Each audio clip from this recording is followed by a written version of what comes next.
mayambu ikoknona khoirumjari ngasisu mayamge nungainabagidamak Manipuri horror story amamuk pudra lakchari horror story asigi maming tamthiba upu wari asi mamang thakta thagatsakre oji amuk full story oina mayamda kudol tamjabani wari asi science fiction story ama oina semjaba wari ni wari asida hingliba amati sikhaba kanagumbi amataga marine jadi aibana wakhana sagatcharaga tabiriba singi ngha pothanabagidamata semjaba wari ni hawjit mayamda kudol tamjari Manipuri horror story tamthiba upu inga ke tang 13 irai numit ki ayuk ki pung 9 hele James Boyai Nandesori Lata makhoi mari du map ama paiduna umang amada asum lai asumna makhoina asum lakpata waraduna ukha amada pothari umang adu yamna si ingi lamlaki apik pa uche kayana khongbadagi nuksiba khonjal kaya su tari tanja adu da boyaina ware he asu yamna lamna laisibo mahai bu sa khidro tawrisibo ha James nang di wadro wadu ke yuni ai buru bolo ha khawjaw siga chalisi phagi gi type ta se namu payo ke yuni lakna langai dubo masidi hai mep yeba hibi aikuna chalisi kya wali amta hairudana as aingon da onsil layene Nandesuri haisu haibani kya wali ke numita dringai yumda muk halakadabanina khara thuna mafamdo yongnaba tawse is yadiko miching daga liko hera adu nati nangdi wadabro ho waye se no su yengo sigi singse masilan thoga sigi singsi amu yogadaba aduga singsi gi makha oyapna lairiba lokki lambi sida chalaga sigi singse amu kagadaba aduga yoroni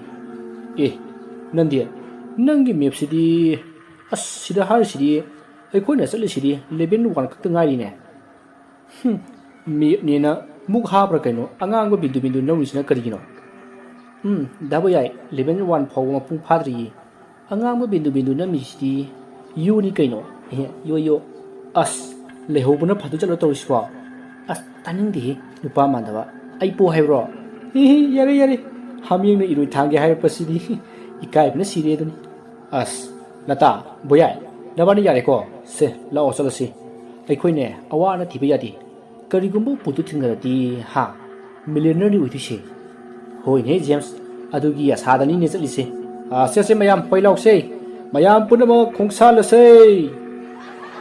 asumna makhoi kupal maridu yamna harau nungaina makoina pamliba pandam adugi damakta panthungba mado yongunaba chatli makoina sum lakpata makoina mamangda amukta ukhidriba lamlaki sa uche kayasu uba phangki mayam singadu boyaina photo kapli aduga boyai nuksinajabi latana athaba notebook amada wahi khara isli asumna lakpada makoina achoba u amagi makhong yoroklei makoina u adugi makhong hek jawrakpada masada yamna nungonba amati masado ison sonthabagum tawki masidagi makhoi mari adu u adugi makhongda phamthaduna ngehak pothasi haiduna pothari tanja aduda makhoi yamna tumninga faroki maduda James na hai akhoi kinom tawri mafamsi mawung amani ko ngasai makhai kaisu torom da bai khoisi u wasigi makhong jorokda ai khoisi pungpang pangthari chikaigino hai kanti chalasilo James na hayar diba wa adu tabada makhoi ahumsu hoine sumini haiduna makhoi mari phuphu haugander aduga u pambi asoba adugi makhongdagi parap thoraklei asumna makoina u pambi adugi manaktagi parap thorakpada makoina leiriba mafam adugi yelom thangba sarukta leiriba mongsong adomdagi karino khangdaba ama sorot chilakpado James Boyai Nandesori amadi latana uki madu ubada makhoi pakhat aduna tofum khangduna mafam adudagi yangna senthori aduga mafam abada pakthaduna lumlaga lei tanja aduda hojik sorot chilakkiba posak ado mongsong adudagi kangchong chongthari aduga maikai amada sinanaba honari madu ubada makhoi marina khangli marudi hojik chenthori ba posak ado lamukni haiba khangli adubu yamna ngakpa amana aduk phingna chile iba lamok ado hojik makhoi marina leiramliba mafam madu yorubada turoi ngaroi chalamlaga bom tuduna haithakhrei madu ubada makhoi mari punga ngai tawribadu karino haiba khangkhidi adubu makhoi tuminna jengduna lei asuna leiringai ikhang khanghaudana u adugi masa mareng mayamadudagi masing yamlaba kangi mawong manpa paiba ngamba tin mayam ama paithoraktuna u adugi makhongda pangthaduna taduna leiriba lamok aduda yomsinkrei masidagi ngihak lairaga kange mawong manba apaiba tin singada u aduda amuk naptuna leikhi matam aduda hojik u makhongda taduna leikhiba lamok ado leiramkhidi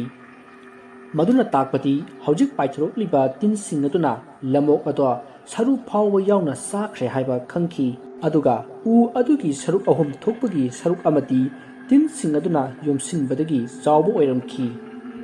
madu punamak ubada makhoi mari ngakkibana loiri masidagi makhoi mari ado mafam adu thadoklamlaga parap chatnanaba haiduna mafam adudagi chennarai tanja aduda apikpa ujek masa singna nungsina khongbaki khonjal tarai maduda James na tung handuna yenglubada tin mayamaduna khongbo oiramki aduga u adugi akoibada phut mari manga mu pakna sangli tawpa maikhu ama thadorai maikhu aduna phangba unawana u pambi masa sing phawba mana khuithaki madu ubada James na mayam da haiki madu ubada mayam su punga ngakhi aduga latadi makhatana khungchet ase chatpa kire haiduna kablai maduda James boyai amati Nandeswari na mahaku themjinki tanja aduda James na wakhal ama laklei asumna mahana wakhal ama lakpadagi Nandeswari dawon silaga hai Nandeswari nangi mitom to puthoro ha kedorage as lawda lokthorone as sese stelede akadai o hai noishu yune sida ikhoina angang bamukna bindu nami haidana haise maram leirami yemutu sida bindu amana mise sigi bindu sigi manakta ugi mawong manba ma yigisi urba masina takpadi masida angang masuna dodot namise masi dangerous oiba ngaktani adu wergati aikhoina masida iriba angang ba dot singse masigi mapa hek jorpadana aikhoi pathaba yateko hoini bai James nang haigumdana sida yigliba usigi makhongda angang ba bindu ama namine fare aikhoine yam thuna chaknaba torsi aikhoina phanganaba tanariba pose araiba nati aduna aruba mafamda thanambase masa tabari aikhoine mikupna humsingna chachiko asum na hanaduna makhoi mari ado amuk chatpa hawi ngasai makhai makalam lamba maithong singado aki tujungbagi maithongna momon minok punamak manghan khrei ipa pakhatpa charang nabagi maithong puduna makhoina pamliba mafam arudabu jawrabadi haiduna satli asumna satlingai ngalamba atiasu nongmapai mapaina khanjinba hawraklei matamdu nongju thawoibanina nongsu ngaihak leita adum taribani madu khangbanina makhoisu nongdagi ngathok jananaba raincoat amati tena chingba kaya puduna laklibani asumna ngalamba atia mamlakpa nusit kanna silakpa aduda makhoi mari ado nong nusit tawgadori male haiduna makhoi mafam saba amada lehounaba prap chatli asumda makhoina asum lakpada Nandeswari na map ado phaktokduna karam mafamda angangba bindu nambagi haiduna jinglakpada nungdum achau laiba mafam amada anganga masugi bindu ado namlammi masdagi Nandeswari na nung leba mafam ado kadomdano haiduna yengduna asum lai aduga magi mamanaba ahum adudasu nung achau laiba mafam amada dangerous ki pin piri haiduna pau tamki masidagi makhoi mikupna humsingna asum lai asumna makhoina lakpada leipung masa laiba mafam ama yawri hariba leipung sing adugi mathakta phajaba lai kayasu satli tasengna hek yebada khudhaiba kanagumba amagi leikon mali aduga mafam aduaida akanba nuksina sitpada una mayamna law khongduna fere hairi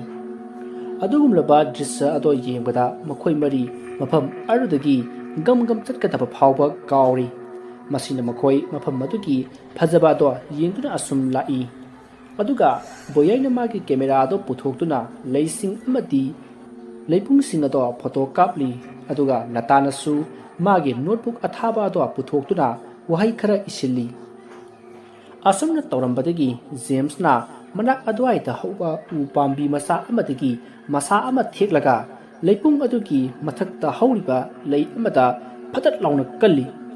ꯃꯍꯥꯛꯅ ꯆꯤꯡꯅꯕ ꯈꯔ ꯂꯩꯕꯗꯒꯤ ꯂꯩꯁꯤꯡ ꯑꯗꯨꯗ ꯃꯍꯥꯛꯅ ꯀꯜꯂꯤꯕꯅꯤ꯫ ꯑꯁꯨꯝꯅ ꯀꯜꯂꯨꯕꯗ ꯂꯩ ꯑꯗꯣ ꯑꯃꯨꯕꯒ ꯍꯤꯒꯣꯛꯀ ꯂꯥꯡꯕ ꯌꯦꯡꯕꯗ ꯌꯥꯝꯅ ꯁꯥꯊꯤꯕ ꯄꯥꯏꯕ ꯉꯝꯕ ꯁꯥ ꯑꯃ ꯑꯣꯟꯊꯣꯔꯛꯂꯤ꯫ ꯇꯁꯦꯡꯅ ꯍꯥꯏꯔꯕꯗ ꯃꯈꯣꯏꯅ ꯎꯔꯤꯕ ꯑꯗꯣ ꯃꯍꯨ ꯌꯥꯝꯅ ꯆꯥꯎꯕ ꯌꯥꯝꯅ ꯁꯥꯊꯤꯕ ꯁꯦꯛꯄꯤ ꯃꯈꯜ ꯑꯃ ꯑꯣꯏꯔꯝꯈꯤ꯫ ꯃꯁꯤꯗꯒꯤ ꯁꯦꯛꯄꯤꯁꯤꯡ ꯑꯗꯨꯅ ꯑꯉꯛꯄ ꯑꯀꯤꯕ ꯈꯣꯟꯖꯦꯜ ꯑꯃꯗ ꯃꯊꯪ ꯃꯊꯪ ꯈꯣꯡꯅꯔꯛꯇꯨꯅ ꯃꯐꯝ ꯑꯗꯣ ꯑꯀꯤꯕꯒꯤ ꯃꯁꯛ ꯑꯣꯏꯔꯤ꯫ ꯃꯗꯨꯝꯅ ꯇꯧꯔꯛꯄ ꯑꯗꯨꯗ ꯃꯈꯣꯏ ꯃꯔꯤ ꯑꯗꯣ ꯃꯐꯝ ꯑꯗꯨ ꯊꯥꯗꯣꯛꯂꯝꯂꯒ ꯊꯨꯅ ꯌꯥꯡꯅ ꯆꯦꯟꯊꯣꯔꯛꯏ꯫ ꯑꯗꯨꯕꯨ ꯃꯈꯣꯏꯒꯤ ꯃꯇꯨꯡꯗ ꯃꯁꯤꯡ ꯌꯥꯝꯂꯕ ꯁꯦꯛꯄꯤ ꯃꯌꯥꯝꯁꯤꯡ ꯑꯗꯨꯅ ꯍꯥꯠꯂꯒꯦ ꯃꯇꯥꯒꯨꯝ ꯂꯥꯎ ꯈꯣꯡꯗꯨꯅ ꯇꯥꯟꯅꯔꯛꯏ꯫ ꯃꯈꯣꯏ ꯃꯔꯤꯒꯤ ꯂꯥꯏꯕꯛ ꯐꯕ ꯍꯥꯏꯕꯗꯨꯅꯤ ꯃꯈꯣꯏꯅ ꯌꯥꯡꯅ ꯆꯦꯜꯂꯤꯉꯩ ꯃꯐꯝ ꯑꯗꯨꯗ ꯅꯣꯡꯅ ꯃꯥꯏ ꯃꯤꯠ ꯄꯥꯡꯕ ꯉꯝꯗꯕ ꯃꯈꯩ ꯍꯩꯊꯔꯛꯂꯤ꯫ ꯃꯔꯝ ꯑꯗꯨꯅ ꯃꯈꯣꯏꯒꯤ ꯃꯇꯨꯡꯗ ꯇꯥꯟꯅꯔꯛꯑꯝꯕ ꯁꯦꯛꯄꯤꯁꯤꯡ ꯑꯗꯣ ꯄꯥꯏꯕ ꯉꯝꯗꯗꯨꯅ ꯃꯈꯣꯏꯒꯤ ꯂꯩꯐꯝ ꯑꯣꯏꯔꯤꯕ ꯂꯩꯄꯨꯡꯁꯤꯡ ꯑꯗꯨꯗ ꯑꯃꯨꯛ ꯍꯟꯈꯤꯗꯨꯅ ꯃꯐꯝ ꯑꯗꯨꯗ ꯀꯨꯟꯗꯨꯅ ꯑꯃꯨꯛ ꯂꯩꯈ꯭ꯔꯦ꯫ ꯑꯗꯨꯒ ꯑꯁꯥꯠꯄ ꯂꯩ ꯑꯃꯒꯨꯝ ꯃꯁꯥ ꯐꯟꯗꯣꯛꯇꯨꯅ ꯂꯩꯈ꯭ꯔꯦ꯫ ꯃꯇꯝ ꯑꯗꯨꯗ ꯖꯦꯝꯁꯅ ꯅꯟꯗꯦꯁꯣꯔꯤꯗ "ꯅꯪꯕꯨ ꯉꯁꯥꯏ ꯅꯨꯡꯗꯨꯝ ꯂꯩꯕ ꯍꯥꯏꯗꯥꯏꯅꯦ? ꯑꯁꯤꯗꯤ ꯅꯨꯡꯗꯨꯝ ꯅꯠꯇꯦ ꯂꯩꯄꯨꯡꯅꯤꯅꯦ" ꯍꯥꯏꯗꯨꯅ ꯆꯩꯔꯤ꯫ ꯃꯗꯨꯗ ꯅꯟꯗꯦꯁꯣꯔꯤꯅ "ꯑꯩꯁꯨ ꯗꯥꯏꯔꯦꯛ ꯎꯕꯗꯤ ꯅꯠꯇꯦꯗꯅ, ꯃꯦꯞꯁꯤꯗ ꯌꯦꯡꯕꯗ ꯅꯨꯡ ꯃꯥꯜꯂꯨꯕꯗꯨꯗ ꯍꯥꯏꯕꯅꯤ" ꯍꯥꯏꯗꯨꯅ ꯃꯔꯩ ꯇꯧꯅꯔꯛꯂꯤ꯫ ꯃꯗꯨꯗ ꯄꯣꯌꯥꯏ ꯑꯃꯗꯤ ꯂꯇꯥꯅ ꯈꯥꯝꯗꯣꯛꯇꯨꯅ ꯎ ꯑꯃꯒꯤ ꯃꯈꯣꯡꯗ ꯐꯝꯊꯗꯨꯅ ꯃꯈꯣꯏ ꯅꯣꯡ ꯑꯗꯣ ꯍꯥꯡꯕ ꯉꯥꯏꯈꯤ꯫ ꯑꯗꯨꯕꯨ ꯅꯣꯡ ꯑꯗꯨꯗꯤ ꯑꯁꯨꯝ ꯍꯦꯟꯖꯜꯂꯛꯏ꯫ ꯃꯁꯤꯗꯒꯤ ꯂꯇꯥꯅ "ꯑꯩꯈꯣꯏ ꯅꯣꯡ ꯆꯣꯠꯂꯁꯨ ꯆꯣꯠꯅ ꯆꯠꯂꯁꯤ" ꯍꯥꯏꯕꯗꯒꯤ ꯃꯌꯥꯝꯗꯣ ꯃꯥꯒꯤ ꯔꯦꯟꯀꯣꯠ ꯑꯗꯨ ꯂꯤꯠꯁꯤꯟꯅꯔꯒ ꯄꯔꯞ ꯂꯥꯛꯏ꯫ ꯅꯣꯡꯁꯨ ꯑꯗꯨꯃꯛ ꯇꯥꯔꯤ꯫ ꯇꯁꯦꯡꯅ ꯂꯇꯥꯗꯤ ꯀꯔꯤ ꯅꯨꯡꯒꯤ ꯌꯥꯎꯔꯨꯕꯅꯣ ꯍꯥꯏꯗꯨꯅ ꯄꯨꯛꯅꯤꯡꯗ ꯈꯜꯂꯤꯕꯅꯤ꯫ ꯇꯁꯦꯡꯅ ꯂꯇꯥꯗꯤ ꯌꯨꯝꯗ ꯍꯟꯅꯤꯡꯂꯕꯅꯤ꯫ ꯑꯗꯨꯕꯨ ꯃꯌꯥꯝꯗ ꯍꯥꯏꯔꯨꯔꯕꯗ ꯀꯥꯟꯅꯕ ꯐꯪꯂꯣꯏ ꯈꯟꯕꯗꯒꯤ ꯃꯍꯥꯛ ꯇꯨꯃꯤꯟꯅ ꯑꯁꯨꯝ ꯆꯠꯂꯤ꯫ ꯑꯁꯨꯝꯅ ꯃꯈꯣꯏꯅ ꯂꯥꯛꯄꯅ ꯂꯣꯛꯀꯤ ꯖꯒꯥ ꯑꯃ ꯑꯃꯨꯛ ꯌꯧꯔꯛꯂꯦ꯫ ꯅꯣꯡꯒ ꯇꯥꯕꯅꯤꯅ ꯃꯈꯣꯏ ꯆꯠꯄꯗ ꯑꯁꯨꯛꯀꯤ ꯃꯇꯤꯛ ꯋꯥꯈꯤ꯫ ꯑꯗꯨꯒ ꯏꯪꯕꯁꯨ ꯌꯥꯝꯅ ꯏꯪꯂꯤ꯫ ꯃꯇꯝꯗꯨ ꯅꯨꯡꯊꯤꯜꯒꯤ ꯄꯨꯡ 2 ꯇꯥꯔꯛꯂꯕꯅꯤ꯫ ꯃꯇꯝ ꯑꯗꯨꯗꯗꯤ ꯅꯣꯡꯁꯨ ꯇꯞꯅ ꯑꯗꯨꯃꯛ ꯍꯥꯡꯈ꯭ꯔꯦ꯫ ꯅꯨꯡꯁꯥ ꯐꯖꯅ ꯁꯥꯔꯤ꯫ ꯃꯗꯨꯗ ꯃꯈꯣꯏ ꯃꯔꯤꯗꯨ ꯃꯀꯥ ꯂꯥꯝꯕꯒꯨꯝ ꯇꯧꯔꯤ꯫ ꯑꯁꯨꯝꯅ ꯃꯈꯣꯏ ꯑꯁꯨꯝ ꯂꯥꯛꯄꯅ ꯂꯣꯛ ꯑꯗꯨꯒꯤ ꯖꯒꯥ ꯑꯃ ꯌꯧꯔꯛꯂꯤ꯫ ꯖꯒꯥ ꯑꯗꯨꯗ ꯃꯃꯤꯡ ꯈꯪꯗꯕ ꯃꯁꯥ ꯌꯥꯝꯅ ꯄꯥꯟꯕ ꯂꯩ ꯃꯈꯜ ꯑꯃ ꯂꯩꯍꯧꯔꯝꯃꯤ꯫ ꯂꯩ ꯑꯗꯣ ꯆꯥꯎꯔꯥꯛꯅ ꯃꯄꯨꯡ ꯃꯔꯩ ꯐꯥꯔꯕ ꯃꯤ ꯑꯃꯒꯤ ꯃꯔꯦꯞꯃꯨꯛ ꯋꯥꯡꯕꯒꯤ ꯆꯥꯡꯗꯨꯃꯨꯛ ꯋꯥꯡꯏ꯫ ꯑꯅꯦꯝꯕꯁꯨ ꯌꯥꯎꯏ, ꯑꯗꯨꯕꯨ ꯑꯌꯥꯝꯕꯅ ꯋꯥꯡꯏ꯫ ꯍꯥꯏꯔꯤꯕ ꯂꯩꯁꯤꯡ ꯑꯗꯨꯒꯤ ꯃꯁꯥ ꯃꯆꯥꯁꯤꯡꯗ ꯍꯋꯥꯏ ꯊꯔꯥꯛꯀꯤ ꯃꯑꯣꯡ ꯃꯥꯟꯕ ꯃꯍꯩ ꯄꯥꯜꯂꯤ꯫ ꯃꯗꯨ ꯎꯕꯗ ꯃꯈꯣꯏ ꯃꯔꯤ ꯑꯗꯣ ꯍꯥꯏꯐꯦꯠ ꯀꯔꯤ ꯑꯃꯨꯛ ꯇꯧꯔꯛꯀꯗꯧꯔꯤꯕ ꯖꯥꯠꯅꯣ ꯈꯟꯕꯗ ꯃꯐꯝ ꯑꯗꯨꯗꯒꯤ ꯄꯥꯛ ꯍꯦꯛ ꯂꯥꯟꯊꯣꯛꯇꯨꯅ ꯆꯠꯄ ꯉꯝꯂꯝꯗꯦ꯫ ꯃꯗꯨꯗ ꯄꯣꯌꯥꯏꯅ ꯂꯝꯕꯤ ꯑꯗꯨ ꯅꯠꯇꯕ ꯑꯇꯣꯞꯄ ꯂꯝꯕꯤ ꯂꯩꯕ ꯖꯥꯠꯂꯥ ꯍꯥꯏꯗꯨꯅ ꯀꯣꯏꯌꯦꯡ ꯌꯦꯡꯉꯤ꯫ ꯑꯁꯨꯝꯅ ꯃꯍꯥꯛꯅ ꯌꯦꯡꯕꯗ ꯂꯨꯛꯅꯨꯡ ꯑꯗꯨꯒꯤ ꯆꯤꯡꯃꯩ ꯑꯃꯗ ꯍꯥꯏꯐꯦꯠ ꯍꯥꯏꯊꯔꯒ ꯍꯧꯕ ꯎ ꯄꯥꯝꯕꯤ ꯑꯃꯗ ꯀꯥꯈꯠꯂꯒ ꯌꯦꯡꯉꯤ꯫ ꯑꯗꯨꯕꯨ ꯂꯥꯏꯕꯛ ꯊꯤꯕꯗꯤ ꯕꯣꯌꯥꯏꯅ ꯀꯥꯔꯤꯕ ꯎ ꯑꯗꯣ ꯎ ꯑꯣꯏꯔꯝꯗ꯭ꯔꯦ꯫ ꯑꯗꯨꯁꯨ ꯂꯩ ꯄꯥꯝꯕꯤ ꯃꯈꯜ ꯑꯃ ꯑꯣꯏꯔꯝꯂꯦ꯫ ꯃꯔꯝ ꯑꯗꯨꯅ ꯃꯥꯒꯤ ꯑꯔꯨꯝꯕ ꯑꯗꯣ ꯄꯨꯕ ꯉꯝꯗ꯭ꯔꯗꯨꯅ ꯕꯣꯌꯥꯏꯅ ꯅꯦꯠꯂꯤꯕ ꯃꯁꯥ ꯑꯗꯣ ꯁꯦꯠꯊꯔꯛꯂꯦ꯫ ꯃꯗꯨꯗ ꯁꯦꯠꯊꯔꯛꯂꯤꯕ ꯃꯁꯥ ꯑꯗꯨꯅ ꯉꯁꯥꯏꯗꯒꯤ ꯃꯈꯣꯏꯅ ꯌꯦꯡꯂꯤꯕ ꯂꯩ ꯑꯗꯨꯗ ꯍꯧꯖꯤꯛ ꯇꯦꯛꯊꯔꯛꯂꯤꯕ ꯃꯁꯥ ꯑꯗꯨꯅ ꯀꯟꯊꯈꯤ꯫ ꯑꯗꯨꯝꯅ ꯀꯟꯊꯕꯗ ꯉꯁꯥꯏ ꯃꯈꯩ ꯃꯈꯣꯏꯅ ꯎꯔꯝꯕ ꯂꯩ ꯑꯗꯨꯒꯤ ꯃꯍꯩ ꯎꯔꯤꯕ ꯍꯋꯥꯏ ꯊꯔꯥꯛ ꯃꯥꯟꯕ ꯃꯍꯩ ꯑꯗꯣ ꯆꯦꯛꯈꯥꯏꯔꯛꯇꯨꯅ ꯃꯅꯨꯡꯗꯒꯤ ꯁꯥꯐꯨ ꯀꯟꯅ ꯇꯔꯕꯨꯖꯀꯤ ꯃꯑꯣꯡ ꯃꯥꯟꯕ ꯃꯔꯨ ꯃꯌꯥꯝ ꯑꯃ ꯄꯥꯏꯊꯣꯔꯛꯈꯤ꯫ ꯄꯥꯏꯊꯣꯔꯛꯂꯤꯕ ꯃꯔꯨꯁꯤꯡ ꯑꯗꯨꯅ ꯄꯥꯟꯕꯗ ꯃꯅꯥꯛ ꯑꯗꯨꯋꯥꯏꯗ ꯂꯩꯕ ꯎꯁꯤꯡꯒꯤ ꯑꯄꯤꯛꯄ ꯃꯁꯥ ꯐꯥꯎꯕ ꯇꯦꯛꯇꯨꯅ ꯂꯩꯃꯥꯏꯗ ꯇꯥꯈꯤ꯫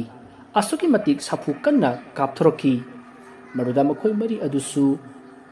ꯁꯣꯛꯇꯅꯕ ꯍꯥꯏꯗꯨꯅ ꯂꯨꯛꯅꯨꯡ ꯑꯗꯨꯗ ꯂꯩꯔꯤꯕ ꯅꯨꯡꯁꯤꯡ ꯑꯗꯨꯗ ꯆꯦꯟꯁꯤꯟꯗꯨꯅ ꯂꯣꯠꯈꯤ꯫ ꯑꯗꯨꯝꯅ ꯂꯣꯠꯍꯧꯕꯗꯒꯤ ꯃꯈꯣꯏ ꯑꯁꯣꯛ ꯑꯄꯟꯗꯤ ꯌꯥꯎꯍꯧꯈꯤꯗꯦ꯫ ꯑꯁꯨꯝꯅ ꯃꯔꯨꯁꯤꯡ ꯑꯗꯨ ꯃꯤꯅꯤꯠ 3ꯃꯨꯛ ꯀꯥꯞꯊꯣꯛꯂꯝꯂꯕ ꯃꯇꯨꯡ ꯇꯨꯃꯤꯟꯅ ꯂꯩꯈ꯭ꯔꯦ꯫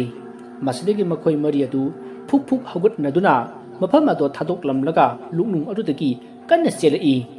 ꯑꯁꯨꯝꯅ ꯃꯈꯣꯏꯅ ꯆꯦꯜꯂꯛꯄꯗ ꯎꯆꯤꯟ ꯅꯥꯆꯤꯟꯅ ꯂꯨꯛꯅꯨꯡ ꯑꯗꯨꯗꯒꯤ ꯂꯥꯟꯊꯣꯔꯛꯂꯤ꯫ ꯃꯇꯝꯗꯨ ꯅꯨꯡꯊꯤꯜꯒꯤ ꯄꯨꯡ 3 ꯍꯦꯜꯂꯛꯂꯕꯅꯤ꯫ ꯃꯗꯨꯗ ꯃꯈꯣꯏ ꯋꯥꯔꯗꯨꯅ ꯃꯐꯝ ꯑꯃꯗ ꯐꯝꯗꯨꯅ ꯄꯣꯊꯥꯔꯤ꯫ ꯑꯗꯨꯒ ꯃꯈꯣꯏꯅ ꯄꯣꯔꯛꯄ ꯑꯆꯥ ꯑꯊꯛ ꯈꯔ ꯄꯨꯊꯣꯛꯇꯨꯅ ꯆꯥꯔꯤ꯫ ꯑꯁꯨꯝꯅ ꯃꯈꯣꯏꯅ ꯄꯣꯊꯥꯗꯨꯅ ꯂꯩꯔꯤꯉꯩ ꯎꯃꯪ ꯑꯗꯨꯗ ꯌꯥꯝꯅ ꯑꯀꯤꯕ ꯑꯉꯛꯄ ꯃꯈꯣꯜ ꯑꯍꯧꯕ ꯑꯃ ꯇꯥꯈꯤ꯫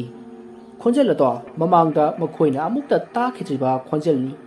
ꯈꯣꯟꯖꯦꯜ ꯑꯗꯨ ꯇꯥꯕꯗ ꯃꯈꯣꯏ ꯃꯔꯤ ꯑꯗꯣ ꯀꯨꯌꯦꯡ ꯌꯦꯡꯉꯤ ꯃꯗꯨꯗ ꯂꯇꯥꯅ ꯑꯩꯈꯣꯏ ꯃꯐꯝꯁꯦ ꯊꯥꯗꯣꯛꯑꯒ ꯆꯠꯂꯁꯤ ꯍꯥꯏꯅ ꯃꯈꯣꯏ ꯃꯔꯤꯗ ꯍꯥꯏꯈꯤ ꯃꯗꯨꯗ ꯅꯟꯗꯦꯁꯣꯔꯤꯅ ꯑꯁ ꯂꯇꯥ ꯀꯩꯅꯣ ꯍꯥꯏꯗꯨꯕꯣ ꯑꯩꯈꯣꯏꯅ ꯂꯥꯛꯏꯁꯦ ꯌꯧꯗꯣꯔꯕꯅꯤ ꯈꯖꯤꯛꯇ ꯉꯥꯏꯔꯀꯥꯟꯁꯤꯗ ꯑꯃꯨꯛ ꯍꯜꯂꯗ꯭ꯔꯣ ꯄꯥꯈꯠꯀꯅꯣ ꯆꯦꯛꯁꯤꯟꯅ ꯆꯠꯁꯦꯕ ꯑꯁ ꯅꯟꯗꯦ ꯅꯣꯏꯅꯗꯤ ꯑꯗꯨꯃꯥꯏꯅ ꯍꯥꯏꯔꯤꯕ ꯑꯩꯗꯤ ꯌꯥꯝꯅ ꯀꯤꯔꯦꯕ ꯌꯨꯝꯗ ꯌꯥꯝꯅ ꯍꯟꯅꯤꯡꯉꯤ ꯂꯇꯥ ꯀꯩꯁꯨ ꯇꯧꯔꯣꯏꯁꯦ ꯅꯣꯏ ꯗꯥꯕ ꯌꯥꯏꯅꯦ ꯑꯩꯅꯦ ꯅꯟꯗꯦꯁꯣꯔꯤꯅꯦ ꯑꯩꯈꯣꯏꯁꯨ ꯂꯩꯔꯤꯁꯤꯗꯤ ꯀꯩꯁꯨ ꯇꯧꯔꯣꯏꯁꯦ ꯑꯗꯨꯏ ꯁꯔꯨꯛꯅꯦ ꯑꯩꯈꯣꯏ ꯀꯨꯏꯅ ꯄꯟꯊꯔꯒꯨꯝꯁꯤ ꯆꯠꯅꯕ ꯇꯧꯔꯁꯤ ꯃꯌꯥꯝ ꯆꯠꯂꯁꯤ ꯂꯥꯛꯑꯣ ꯑꯁꯨꯝꯅ ꯃꯈꯣꯏ ꯃꯔꯤ ꯑꯗꯣ ꯃꯈꯥ ꯇꯥꯅ ꯃꯈꯣꯏꯅ ꯄꯥꯝꯂꯤꯕ ꯃꯐꯝ ꯑꯗꯨ ꯇꯝꯅ ꯂꯥꯛꯂꯤ ꯑꯁꯨꯝꯅ ꯂꯥꯛꯄꯗ ꯃꯈꯣꯏꯅ ꯂꯩꯔꯤꯕ ꯎꯃꯪ ꯑꯗꯨꯒꯤ ꯃꯇꯥꯏ ꯌꯧꯔꯛꯂꯤ ꯑꯁꯨꯝꯅ ꯃꯈꯣꯏꯅ ꯎꯃꯪ ꯑꯗꯨꯒꯤ ꯃꯇꯥꯏ ꯍꯦꯛ ꯂꯥꯟꯊꯣꯔꯛꯄꯗ ꯑꯋꯥꯡꯕ ꯆꯤꯡ ꯑꯃ ꯊꯦꯡꯅꯔꯤ ꯆꯤꯡ ꯑꯗꯨꯒꯤ ꯃꯇꯣꯟꯗꯨ ꯌꯥꯝꯅ ꯋꯥꯡꯉꯤ ꯑꯗꯨꯒ ꯑꯉꯧꯕ ꯂꯩꯆꯤꯟꯁꯨ ꯀꯨꯞꯁꯜꯂꯤ ꯃꯗꯨ ꯎꯕꯗ ꯃꯈꯣꯏ ꯉꯥꯏꯍꯥꯛ ꯐꯝꯊꯔꯒ ꯆꯤꯡ ꯑꯗꯨꯗ ꯌꯦꯡꯉꯤ ꯀꯩꯅꯣ ꯇꯧꯔꯤꯁꯤꯕꯣ ꯌꯦꯡꯕꯅ ꯀꯥꯟꯅꯔꯣꯏ ꯆꯠꯂꯁꯤ ꯂꯥꯛꯑꯣ ꯅꯟꯗꯦ ꯅꯪꯒꯤ ꯃꯦꯞꯇꯨꯕꯨ ꯆꯨꯝꯃꯕꯣ ꯉꯥꯏꯈꯣ ꯑꯩ ꯑꯃꯨꯛꯇ ꯆꯦꯛ ꯇꯧꯈꯤꯒꯦ ꯑꯁꯤ ꯍꯥꯏꯗꯨꯅ ꯃꯦꯞ ꯑꯗꯣ ꯄꯨꯊꯣꯛꯇꯨꯅ ꯑꯃꯨꯛ ꯌꯦꯡꯉꯤ ꯃꯇꯝ ꯑꯗꯨꯗ ꯅꯟꯗꯦꯁꯣꯔꯤꯅ ꯀꯨꯞꯅ ꯌꯦꯡꯂꯒ ꯍꯥꯏꯔꯛꯏ ꯍꯣꯏ ꯆꯨꯝꯃꯤ ꯃꯥꯡꯗ ꯎꯔꯤꯕ ꯆꯤꯡꯁꯤꯗꯅꯤ ꯑꯗꯨꯒ ꯌꯥꯝꯅ ꯅꯨꯡꯉꯥꯏꯕ ꯋꯥꯐꯝ ꯑꯃꯅ ꯆꯤꯡꯁꯤꯗꯗꯤ ꯈꯨꯗꯣꯡꯊꯤꯅꯤꯡꯉꯥꯏ ꯑꯣꯏꯕ ꯑꯃꯠꯇ ꯂꯩꯇꯕ ꯃꯥꯜꯂꯤ ꯅꯟꯗꯦ ꯅꯪꯗꯤ ꯀꯃꯥꯏꯅ ꯈꯪꯉꯤꯕ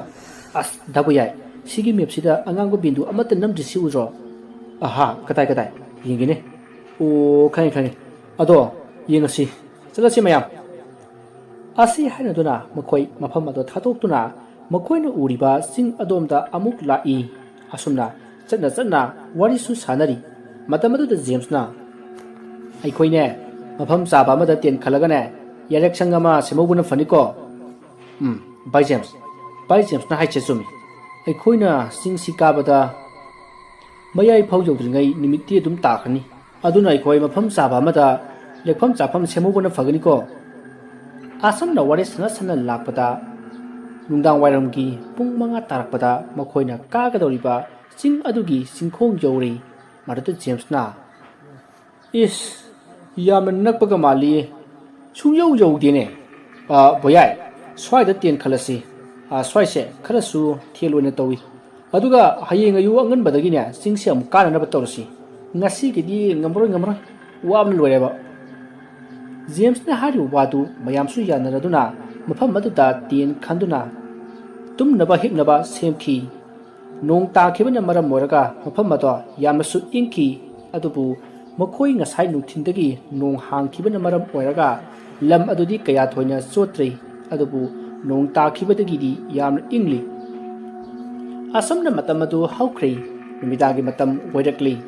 ꯃꯈꯣꯏ ꯃꯌꯥꯝꯗꯨ ꯂꯦꯝ ꯊꯥꯟꯗꯨꯅ ꯐꯝꯂꯒ ꯋꯥꯔꯤ ꯁꯥꯟꯅꯔꯤ ꯃꯄꯥꯟꯗꯗꯤ ꯅꯨꯡꯁꯤꯠ ꯁꯤꯠꯄꯅꯤꯅ ꯑꯗꯨꯝ ꯏꯪꯉꯤ ꯑꯗꯨꯅ ꯃꯈꯣꯏ ꯇꯦꯟ ꯃꯅꯨꯡ ꯑꯗꯨꯗ ꯄꯨꯂꯞ ꯂꯩꯗꯨꯅ ꯋꯥꯔꯤ ꯁꯥꯟꯅꯔꯤ ꯃꯗꯨꯗ ꯖꯦꯝꯁꯅ ꯑꯩꯈꯣꯏꯅ ꯍꯟꯗꯛ ꯆꯠꯂꯤꯕ ꯈꯣꯡꯆꯠꯁꯦ ꯍꯌꯦꯡ ꯐꯥꯎꯕ ꯋꯥꯔꯤꯅꯔꯅꯤꯍꯦ ꯚꯥꯏ ꯖꯦꯝꯁ ꯋꯥꯔꯤꯕꯨꯗꯤ ꯋꯥꯔꯤꯅꯔꯅꯤ ꯑꯗꯨꯕꯨ ꯁꯤꯗꯒꯤ ꯍꯤꯡꯅ ꯍꯟꯕ ꯂꯥꯏ ꯈꯣꯏꯔꯝꯃꯨ ꯏꯕꯨꯡꯉꯣ ꯀꯩꯅꯣꯗꯕ ꯌꯥꯏ ꯍꯤꯡꯅ ꯍꯜꯂꯒ ꯑꯩꯈꯣꯏꯅ ꯄꯥꯝꯂꯤꯕ ꯄꯣꯠꯇꯣ ꯄꯨꯔꯒ ꯆꯠꯀꯗꯧꯔꯤꯕꯅꯤ ꯃꯗꯨꯗ ꯂꯇꯥꯅ ꯑꯁ ꯅꯣꯏꯅꯕꯨꯗꯤ ꯍꯥꯏꯔꯤꯌꯦ ꯑꯩꯗꯤꯅꯦ ꯂꯩꯔꯝꯗꯧ ꯃꯥꯟꯗꯦꯀꯣ ꯃꯥꯕꯤꯗꯨꯅ ꯄꯪꯍꯥꯏ ꯍꯥꯏꯖꯤꯟꯕ ꯃꯥꯜꯂꯤ ꯍꯦꯔꯥ ꯂꯇꯥ ꯄꯪꯍꯥꯏ ꯍꯥꯏꯖꯤꯟꯕ ꯑꯣꯏꯔꯣꯏꯗ ꯃꯦꯞꯀ ꯄꯤꯔꯛꯏꯁꯤ ꯈꯪꯉꯦꯗꯅ ꯍꯣꯏꯅꯦ ꯌꯦꯡꯕ ꯍꯥꯏꯗꯨꯅꯤ ꯑꯁꯨꯝꯅ ꯃꯈꯣꯏ ꯃꯔꯤꯅ ꯋꯥꯔꯤ ꯁꯥꯟꯅꯔꯤꯉꯩ ꯑꯔꯥꯞꯄꯗꯒꯤ ꯑꯍꯧꯕ ꯃꯈꯣꯜ ꯑꯃ ꯇꯥꯈꯤ ꯇꯥꯔꯤꯕ ꯈꯣꯟꯖꯦꯜ ꯑꯗꯣ ꯀꯔꯤꯒꯨꯝꯕ ꯁꯥ ꯑꯃꯅ ꯈꯣꯡꯕꯒꯤ ꯃꯈꯣꯜ ꯃꯥꯟꯈꯤ ꯈꯣꯟꯖꯦꯜ ꯑꯗꯨ ꯇꯥꯕꯗ ꯃꯈꯣꯏ ꯃꯔꯤ ꯇꯨꯃꯤꯟ ꯂꯩꯅꯩ ꯑꯗꯨꯒ ꯃꯈꯥ ꯇꯥꯅ ꯀꯔꯤ ꯇꯧꯔꯛꯀꯗꯧꯔꯤꯕ ꯖꯥꯠꯅꯣ ꯍꯥꯏꯗꯨꯅ ꯂꯩꯅꯔꯤ ꯑꯗꯨꯕు ꯑꯃꯨꯛꯇꯪ ꯈꯣꯟꯖꯦꯜ ꯑꯗꯣ ꯇꯥꯕꯗꯒꯤ ꯑꯗꯨꯃꯛ ꯑꯃꯨꯛ ꯍꯟꯅ ꯇꯥꯈꯤꯗ꯭ꯔꯤ ꯃꯁꯤꯗꯒꯤ ꯃꯈꯣꯏ ꯇꯨꯝꯅꯔꯁꯤ ꯍꯥꯏꯗꯨꯅ ꯃꯊꯪ ꯇꯨꯝꯅꯈꯤ ꯑꯁꯨꯝꯅ ꯃꯈꯣꯏꯅ ꯇꯨꯝꯅꯔꯕ ꯃꯇꯨꯡ ꯃꯇꯝ ꯑꯗꯣ ꯑꯍꯤꯡꯒꯤ ꯄꯨꯡ 1 ꯇꯥꯔꯛꯄ ꯑꯗꯨꯋꯥꯏꯗ ꯅꯟꯗꯦꯁꯣꯔꯤꯗꯨ ꯃꯤꯀꯞ ꯊꯣꯔꯛꯏ ꯃꯍꯥꯛꯅ ꯃꯤꯀꯞ ꯊꯣꯔꯛꯄꯗ ꯕꯣꯌꯥꯏꯗꯤ ꯂꯩꯔꯝꯗ꯭ꯔꯤ ꯃꯁꯤꯗꯒꯤ ꯅꯟꯗꯦꯁꯣꯔꯤꯅ ꯖꯦꯝꯁ ꯑꯃꯗꯤ ꯂꯇꯥꯕꯨ ꯍꯧꯗꯣꯛꯂꯒ ꯕꯣꯌꯥꯏ ꯂꯩꯔꯝꯗ꯭ꯔꯦ ꯍꯥꯏꯗꯨꯅ ꯄꯥꯎ ꯄꯤꯈꯤ ꯃꯁꯤꯗꯒꯤ ꯃꯈꯣꯏ ꯄꯥꯈꯠꯅꯗꯨꯅ ꯇꯦꯟ ꯑꯗꯨꯒꯤ ꯃꯄꯥꯟꯗ ꯊꯣꯔꯛꯂꯤ ꯑꯗꯨꯒ ꯑꯀꯣꯏꯕ ꯑꯗꯨꯗ ꯀꯣꯏꯌꯦꯡ ꯌꯦꯡꯉꯤ ꯇꯥꯟꯖꯥ ꯑꯗꯨꯗ ꯃꯈꯣꯏꯅ ꯂꯩꯔꯤꯕ ꯃꯐꯝ ꯑꯗꯨꯗꯒꯤ ꯈꯔ ꯆꯠꯊꯣꯛꯂꯒ ꯂꯩꯔꯤꯕ ꯎ ꯄꯥꯝꯕꯤ ꯑꯗꯨꯒꯤ ꯃꯔꯨꯝꯗꯒꯤ ꯀꯅꯥꯒꯨꯝꯕ ꯑꯃꯅ ꯆꯦꯞꯊꯔꯒ ꯃꯈꯣꯏ ꯑꯍꯨꯝꯗ ꯌꯦꯡꯂꯛꯂꯤꯕ ꯑꯗꯣ ꯖꯦꯝꯁ ꯅꯟꯗꯦꯁꯣꯔꯤ ꯑꯃꯗꯤ ꯂꯇꯥꯅ ꯎꯈꯤ꯫ ꯑꯁꯨꯝꯅ ꯃꯈꯣꯏ ꯑꯍꯨꯝꯅ ꯎ ꯃꯔꯨꯝ ꯑꯃꯗ ꯂꯨꯝꯗꯨꯅ ꯂꯩꯔꯤꯕ ꯃꯤꯒꯤ ꯃꯑꯣꯡ ꯃꯥꯟꯕ ꯑꯗꯣ ꯀꯔꯤꯅꯣ ꯍꯥꯏꯕ ꯈꯪꯅꯅꯕ ꯖꯦꯝꯁꯅ ꯇꯦꯟ ꯃꯅꯨꯡꯗꯒꯤ ꯂꯥꯏꯠ ꯑꯃ ꯂꯧꯊꯣꯛꯂꯨꯔꯦ꯫ ꯑꯗꯨꯒ ꯃꯈꯣꯏꯅ ꯎꯔꯤꯕ ꯄꯣꯠꯁꯛ ꯑꯗꯨꯗ ꯂꯥꯏꯠ ꯑꯗꯨꯅ ꯀꯥꯞꯁꯤꯟꯅꯕ ꯍꯣꯠꯅꯔꯨꯕꯗ ꯍꯧꯖꯤꯛ ꯃꯈꯣꯏꯅ ꯎꯔꯤꯕ ꯑꯗꯣ ꯄꯥꯏꯗꯨꯅ ꯆꯠꯈ꯭ꯔꯦ꯫ ꯃꯗꯨꯗ ꯖꯦꯝꯁꯅ ꯂꯥꯏꯠ ꯑꯗꯣ ꯀꯥꯞꯈꯠꯇꯨꯅ ꯌꯦꯡꯕꯗ ꯑꯆꯧꯕ ꯎꯆꯦꯛ ꯑꯃꯒꯤ ꯃꯑꯣꯡ ꯃꯥꯟꯕ ꯃꯁꯥ ꯄꯥꯟꯕ ꯌꯣꯡ ꯃꯈꯜ ꯑꯃꯒꯤ ꯃꯑꯣꯡ ꯃꯥꯟꯕ ꯑꯃ ꯑꯣꯏꯔꯝꯈꯤ꯫ ꯍꯥꯏꯔꯤꯕ ꯎꯆꯦꯛ ꯑꯗꯨ ꯑꯍꯤꯡꯗ ꯍꯦꯛ ꯍꯦꯛ ꯆꯥꯛꯇꯥꯕ ꯑꯆꯧꯕ ꯎꯆꯦꯛ ꯃꯈꯜ ꯑꯃ ꯑꯣꯏꯔꯝꯃꯤ꯫ ꯑꯗꯨꯒ ꯎꯆꯦꯛ ꯑꯗꯨꯅ ꯈꯣꯡꯕ ꯑꯗꯨ ꯉꯁꯥꯏ ꯃꯈꯣꯏꯅ ꯇꯦꯟ ꯃꯅꯨꯡꯗ ꯋꯥꯔꯤ ꯁꯥꯟꯅꯔꯤꯉꯩ ꯈꯣꯡꯂꯛꯈꯤꯕ ꯃꯈꯣꯜ ꯑꯗꯨꯒ ꯆꯞ ꯃꯥꯟꯅꯔꯝꯃꯤ꯫ ꯃꯗꯨꯗ ꯅꯟꯗꯦꯁꯣꯔꯤꯅ ꯑꯁꯤꯒꯤ ꯎꯆꯦꯛꯁꯤꯕꯨ ꯁꯥꯍꯤꯡ ꯉꯥꯍꯤꯡ ꯆꯥꯕ ꯖꯥꯠꯂꯣ? ꯆꯥꯗꯗꯤ ꯀꯩꯅꯣ, ꯑꯁꯨꯛ ꯆꯥꯎꯕ ꯁꯥ ꯑꯁꯤꯅꯕꯨ ꯁꯥꯍꯤꯡ ꯆꯥꯗꯦꯕ꯭ꯔꯣ? ꯑꯁ ꯅꯕꯥꯅꯤꯅ ꯁꯥꯁꯤꯒꯤ ꯃꯔꯝꯗ ꯅꯩꯅ ꯂꯩꯔꯦ, ꯗꯥ ꯕꯣꯌꯥꯏ ꯊꯤꯁꯦ ꯍꯥꯏꯔꯒ ꯍꯣꯏꯅꯦ ꯀꯥꯎꯏꯅꯦ, ꯍꯥꯏ ꯅꯟꯗꯦ ꯂꯥꯛꯑꯣꯍꯦ, ꯃꯗꯨꯒꯤ ꯕꯣꯌꯥꯏ ꯍꯥꯏꯕ ꯁꯥꯗꯨꯅ ꯀꯗꯥꯏꯗ ꯆꯠꯈ꯭ꯔꯕꯅꯣ ꯈꯪꯗꯦꯕ꯫ ꯑꯁꯨꯝꯅ ꯃꯈꯣꯏ ꯑꯍꯨꯝꯗꯨ ꯕꯣꯌꯥꯏ ꯊꯤꯕ ꯊꯣꯔꯛꯏ꯫ ꯇꯥꯟꯖꯥ ꯑꯗꯨꯗ ꯃꯈꯣꯏ ꯑꯍꯨꯝꯅ ꯆꯠꯂꯤꯕ ꯂꯝꯕꯤ ꯑꯗꯨꯒꯤ ꯃꯣꯡꯁꯣꯡ ꯈꯔ ꯑꯣꯏꯅ ꯇꯧꯕ ꯂꯝꯕꯤ ꯑꯃꯗꯒꯤ ꯀꯅꯥꯒꯨꯝꯕ ꯑꯃ ꯊꯣꯔꯛꯏꯕꯗꯣ ꯃꯈꯣꯏ ꯑꯍꯨꯝꯅ ꯎꯈꯤ꯫ ꯃꯗꯨꯗ ꯖꯦꯝꯁꯅ ꯃꯥꯅ ꯄꯥꯏꯔꯤꯕ ꯂꯥꯏꯠ ꯑꯗꯣ ꯁꯠ ꯀꯥꯞꯁꯤꯟꯗꯨꯅ ꯌꯦꯡꯉꯤ꯫ ꯃꯗꯨꯗ ꯃꯈꯣꯏꯒꯤ ꯃꯃꯥꯟꯅꯕ ꯕꯣꯌꯥꯏꯗꯣ ꯃꯣꯡꯁꯣꯡ ꯃꯔꯛ ꯑꯃꯗꯒꯤ ꯊꯣꯔꯛꯄ ꯑꯣꯏꯔꯝꯃꯤ꯫ ꯃꯗꯨꯗ ꯖꯦꯝꯁꯅ ꯕꯣꯌꯥꯏꯒꯤ ꯃꯅꯥꯛꯇ ꯄꯔꯞ ꯄꯔꯞ ꯆꯪꯁꯤꯟꯗꯨꯅ ꯕꯣꯌꯥꯏ ꯀꯩꯅꯣ ꯅꯪꯅ ꯑꯩꯈꯣꯏꯗꯁꯨ ꯍꯥꯏꯔꯝꯗꯅ ꯃꯄꯥꯟ ꯊꯣꯛꯏꯗꯤ? ꯑꯩꯈꯣꯏꯗꯤ ꯁꯣꯝꯗ ꯄꯥꯈꯠꯅꯔꯨꯔꯦꯅꯦ꯫ ꯚꯥꯏ ꯖꯦꯝꯁ, ꯈꯣꯡ ꯍꯥꯝꯃꯨꯕꯅꯦ, ꯅꯣꯏ ꯅꯨꯡꯉꯥꯏ ꯅꯨꯡꯉꯥꯏꯅ ꯇꯨꯝꯍꯧꯕꯗꯨꯗ ꯑꯩ ꯍꯥꯏꯔꯝꯗ꯭ꯔꯦ, ꯑꯗꯨ ꯀꯩꯗꯧꯔꯒꯦ? ꯁꯦ ꯂꯥꯛꯑꯣꯁꯦ꯫ ꯑꯁꯤ ꯍꯥꯏꯗꯨꯅ ꯖꯦꯝꯁ ꯑꯃꯗꯤ ꯕꯣꯌꯥꯏ ꯂꯥꯛꯂꯦ꯫ ꯑꯗꯨꯒ ꯅꯟꯗꯦꯁꯣꯔꯤ ꯑꯃꯗꯤ ꯂꯇꯥꯁꯨ ꯄꯥꯈꯠꯄ ꯐꯔꯗꯨꯅ ꯃꯈꯣꯏ ꯃꯔꯤ ꯇꯦꯟ ꯃꯅꯨꯡꯗ ꯆꯪꯂꯛꯂꯦ꯫ ꯑꯗꯨꯒ ꯃꯈꯣꯏ ꯇꯨꯝꯅꯅꯕ ꯍꯣꯠꯅꯔꯤ꯫ ꯃꯇꯝ ꯑꯗꯨꯗ ꯕꯣꯌꯥꯏꯗꯨ ꯃꯁꯥꯗ ꯏꯍꯩ ꯍꯩꯅꯗꯕ ꯀꯔꯤꯒꯨꯝꯕ ꯑꯃ ꯐꯥꯎꯔꯛꯏ꯫ ꯑꯗꯨꯒ ꯃꯀꯣꯛ ꯑꯗꯨꯁꯨ ꯆꯤꯛꯂꯤ ꯆꯤꯛꯂꯤ ꯇꯧꯔꯛꯏ꯫ ꯃꯁꯤꯗꯒꯤ ꯕꯣꯌꯥꯏꯗꯨ ꯇꯨꯝꯕ ꯌꯥꯗꯗꯨꯅ ꯃꯁꯥ ꯑꯗꯣ ꯌꯦꯠꯇ ꯑꯃꯨꯛ ꯆꯦꯞ ꯑꯣꯏꯗ ꯑꯃꯨꯛ ꯆꯦꯞ ꯊꯔꯣ ꯊꯔꯣ ꯑꯣꯟꯗꯨꯅ ꯈꯥꯡꯂꯤ꯫ ꯃꯗꯨꯗ ꯂꯇꯥꯅ ꯗꯥ ꯕꯣꯌꯥꯏ ꯀꯩꯗꯧꯔꯒꯦ? ꯅꯁꯥꯗꯨꯕꯨ ꯊꯔꯣ ꯊꯔꯣ ꯑꯣꯜꯂꯤꯗꯨꯕꯨ ꯀꯩꯗꯧꯔꯒꯦꯕ? ꯂꯇꯥ, ꯑꯩ ꯏꯁꯥꯁꯤ ꯌꯥꯝꯅ ꯍꯩꯅꯗꯦꯕ, ꯀꯔꯤꯅꯣ ꯑꯃ ꯇꯧꯔꯤ, ꯀꯣꯛꯁꯤꯁꯨ ꯆꯤꯛꯂꯤ ꯆꯤꯛꯂꯤ ꯇꯧꯏ꯫ ꯑꯁꯨꯝꯅ ꯂꯇꯥ ꯑꯃꯗꯤ ꯕꯣꯌꯥꯏꯅ ꯋꯥꯔꯤ ꯁꯥꯟꯅꯔꯛꯄ ꯑꯗꯨꯗ ꯖꯦꯝꯁ ꯑꯃꯗꯤ ꯅꯟꯗꯦꯁꯣꯔꯤꯗꯨ ꯍꯧꯒꯠꯂꯛꯂꯦ꯫ ꯑꯗꯨꯒ ꯖꯦꯝꯁꯅ ꯚꯥꯏ ꯀꯩꯗꯧꯔꯦ ꯍꯥꯏꯕꯅꯣ? ꯁꯦ ꯃꯥꯏꯗꯨ ꯁꯣꯝꯗ ꯑꯣꯟꯁꯤꯜꯂꯧꯁꯦ꯫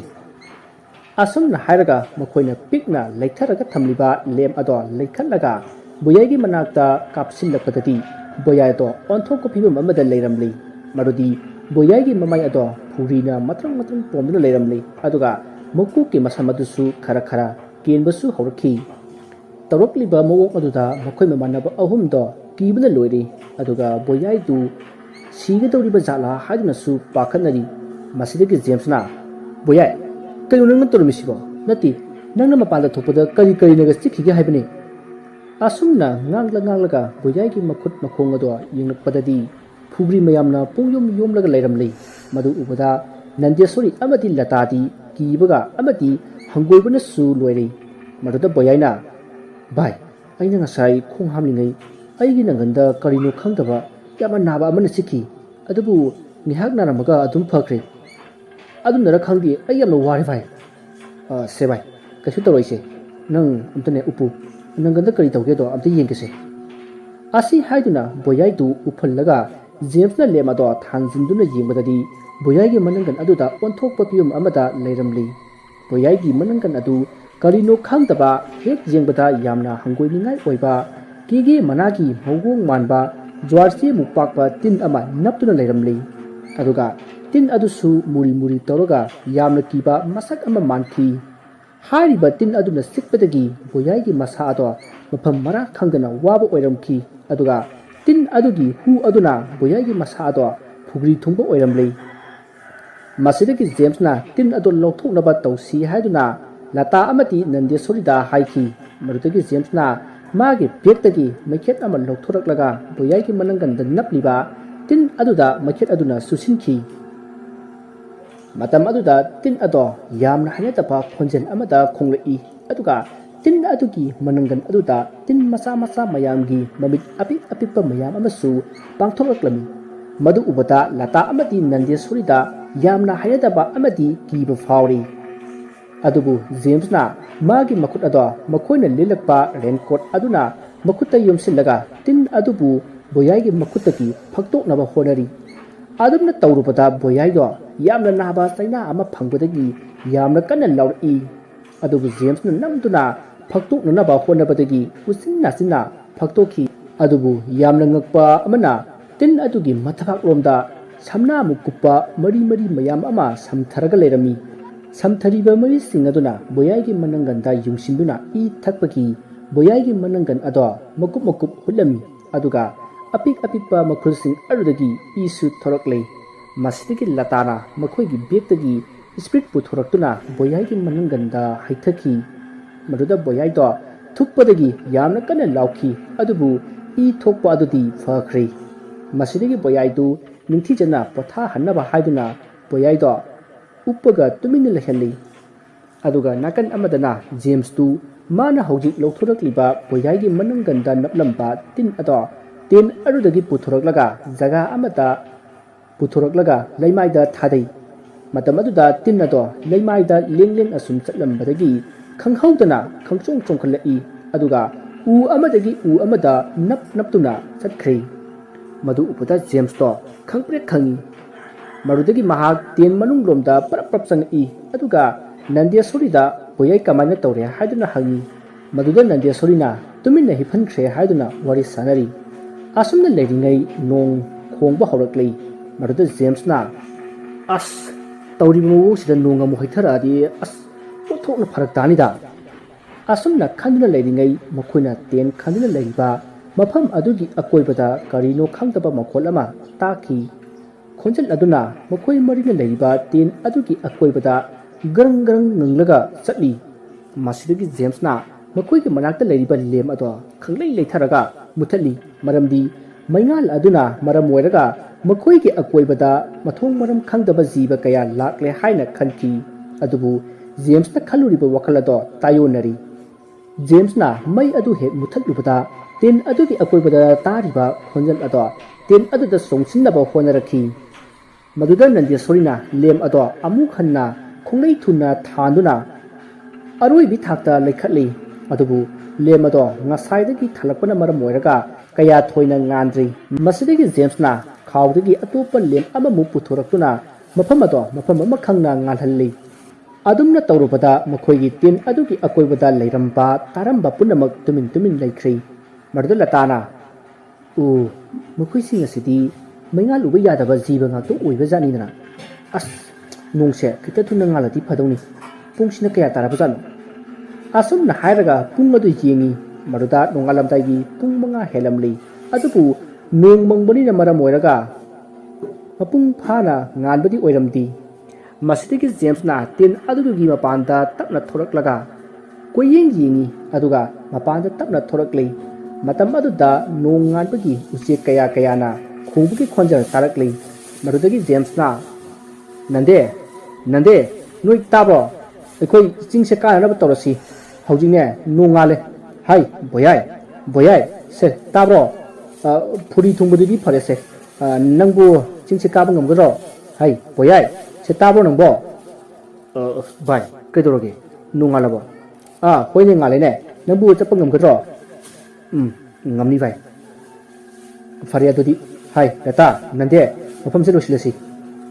ꯑꯁꯨꯝꯅ ꯃꯈꯣꯏ ꯃꯔꯤ ꯑꯗꯨ ꯇꯦꯟ ꯑꯗꯨꯗꯒꯤ ꯂꯣꯏꯅ ꯊꯣꯔꯛꯂꯦ꯫ ꯑꯗꯨꯕꯨ ꯕꯣꯌꯥꯏꯗꯤ ꯃꯀꯣꯛ ꯉꯥꯎꯏ ꯍꯥꯏꯗꯨꯅ ꯂꯩꯃꯥꯏꯗ ꯐꯝꯂꯤ꯫ ꯃꯗꯨꯗ ꯂꯇꯥꯅ ꯃꯈꯣꯏꯅ ꯄꯣꯔꯛꯄ ꯏꯁꯥ ꯇꯦꯛꯈꯠꯅꯕ ꯃꯍꯤ ꯑꯃ ꯄꯤꯊꯛꯂꯤ꯫ ꯑꯗꯨꯒ ꯅꯟꯗꯦꯁꯣꯔꯤ ꯑꯃꯗꯤ ꯖꯦꯝꯁꯅ ꯃꯈꯣꯏꯅ ꯈꯜꯂꯝꯕ ꯇꯦꯟ ꯑꯗꯣ ꯂꯣꯏꯁꯤꯟ ꯈꯣꯝꯖꯤꯟꯕ ꯇꯧꯔꯤ꯫ ꯃꯁꯤꯒꯤ ꯃꯇꯨꯡ ꯅꯣꯡꯁꯨ ꯑꯁꯨꯝ ꯉꯥꯟꯊꯣꯔꯛꯂꯦ꯫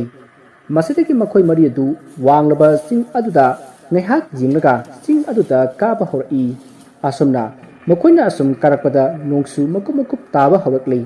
ꯑꯗꯨꯕꯨ ꯃꯈꯣꯏ ꯔꯦꯟꯀꯣꯠ ꯑꯗꯣ ꯂꯤꯠꯁꯤꯟꯅꯔꯒ ꯀꯥꯕ ꯑꯗꯨꯝ ꯍꯧꯔꯤ꯫ ꯑꯗꯨꯕꯨ ꯁꯣꯝꯗ ꯕꯣꯌꯥꯏꯗꯤ ꯃꯁꯥ ꯑꯗꯣ ꯑꯔꯨꯝ ꯂꯥꯏꯍꯧ ꯇꯧꯗꯨꯅ ꯃꯁꯥ ꯑꯗꯣ ꯌꯥꯝꯅ ꯋꯥꯔꯛꯂꯤ꯫ ꯑꯗꯨꯕꯨ ꯃꯍꯥꯛꯅ ꯃꯌꯥꯝꯗ ꯍꯥꯏꯗꯣꯛꯈꯤꯗꯦ꯫ ꯃꯔꯝꯗꯤ ꯃꯥꯅ ꯃꯔꯝ ꯑꯣꯏꯗꯨꯅ ꯃꯌꯥꯝꯕꯨ ꯀꯣꯛ ꯁꯥꯍꯟꯕ ꯄꯥꯝꯈꯤꯗꯦ꯫ ꯑꯗꯨꯕꯨ ꯃꯍꯥꯛ ꯑꯁꯨꯝ ꯆꯠꯂꯝꯕꯗꯒꯤ ꯋꯥꯃꯜꯂꯛꯇꯨꯅ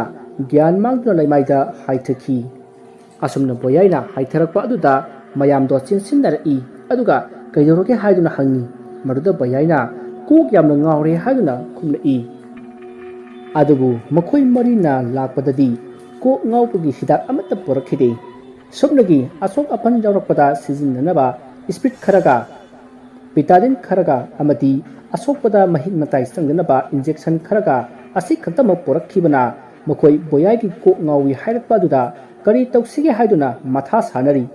maduda Nandeswarina makoina porakpa ahik matang sangdanaba hidak ado kapsillaga phabra yengsi haiduna wa hodroki adubu maduna tasena phagani haibadi nati amaromda mado experiment ama oigadoribani maramdi makoina kapkadoriba injection asina boyai gi anaba si phagdoribra natragana karigumbada hu on kiduna sigadoribra haibado sapsana khangdi masina maram oiraga makoi injection ado sijinnaba ki adubu boyagi muguk aduda karigumba phakrabadi awaba kokani hainasu khanarami masigisu mathakta boyaina injection ado mongonda kapinabasu haiki masidagi laibak yengdasi haiduna injection ado latana boyaita kapki asumna injection ado kaplaba matung boyagi phibamda ahungba amatta laikhiri masidagi makoi injection ado kanadraba male khalladuna makhatana sing aduda karana bahonarei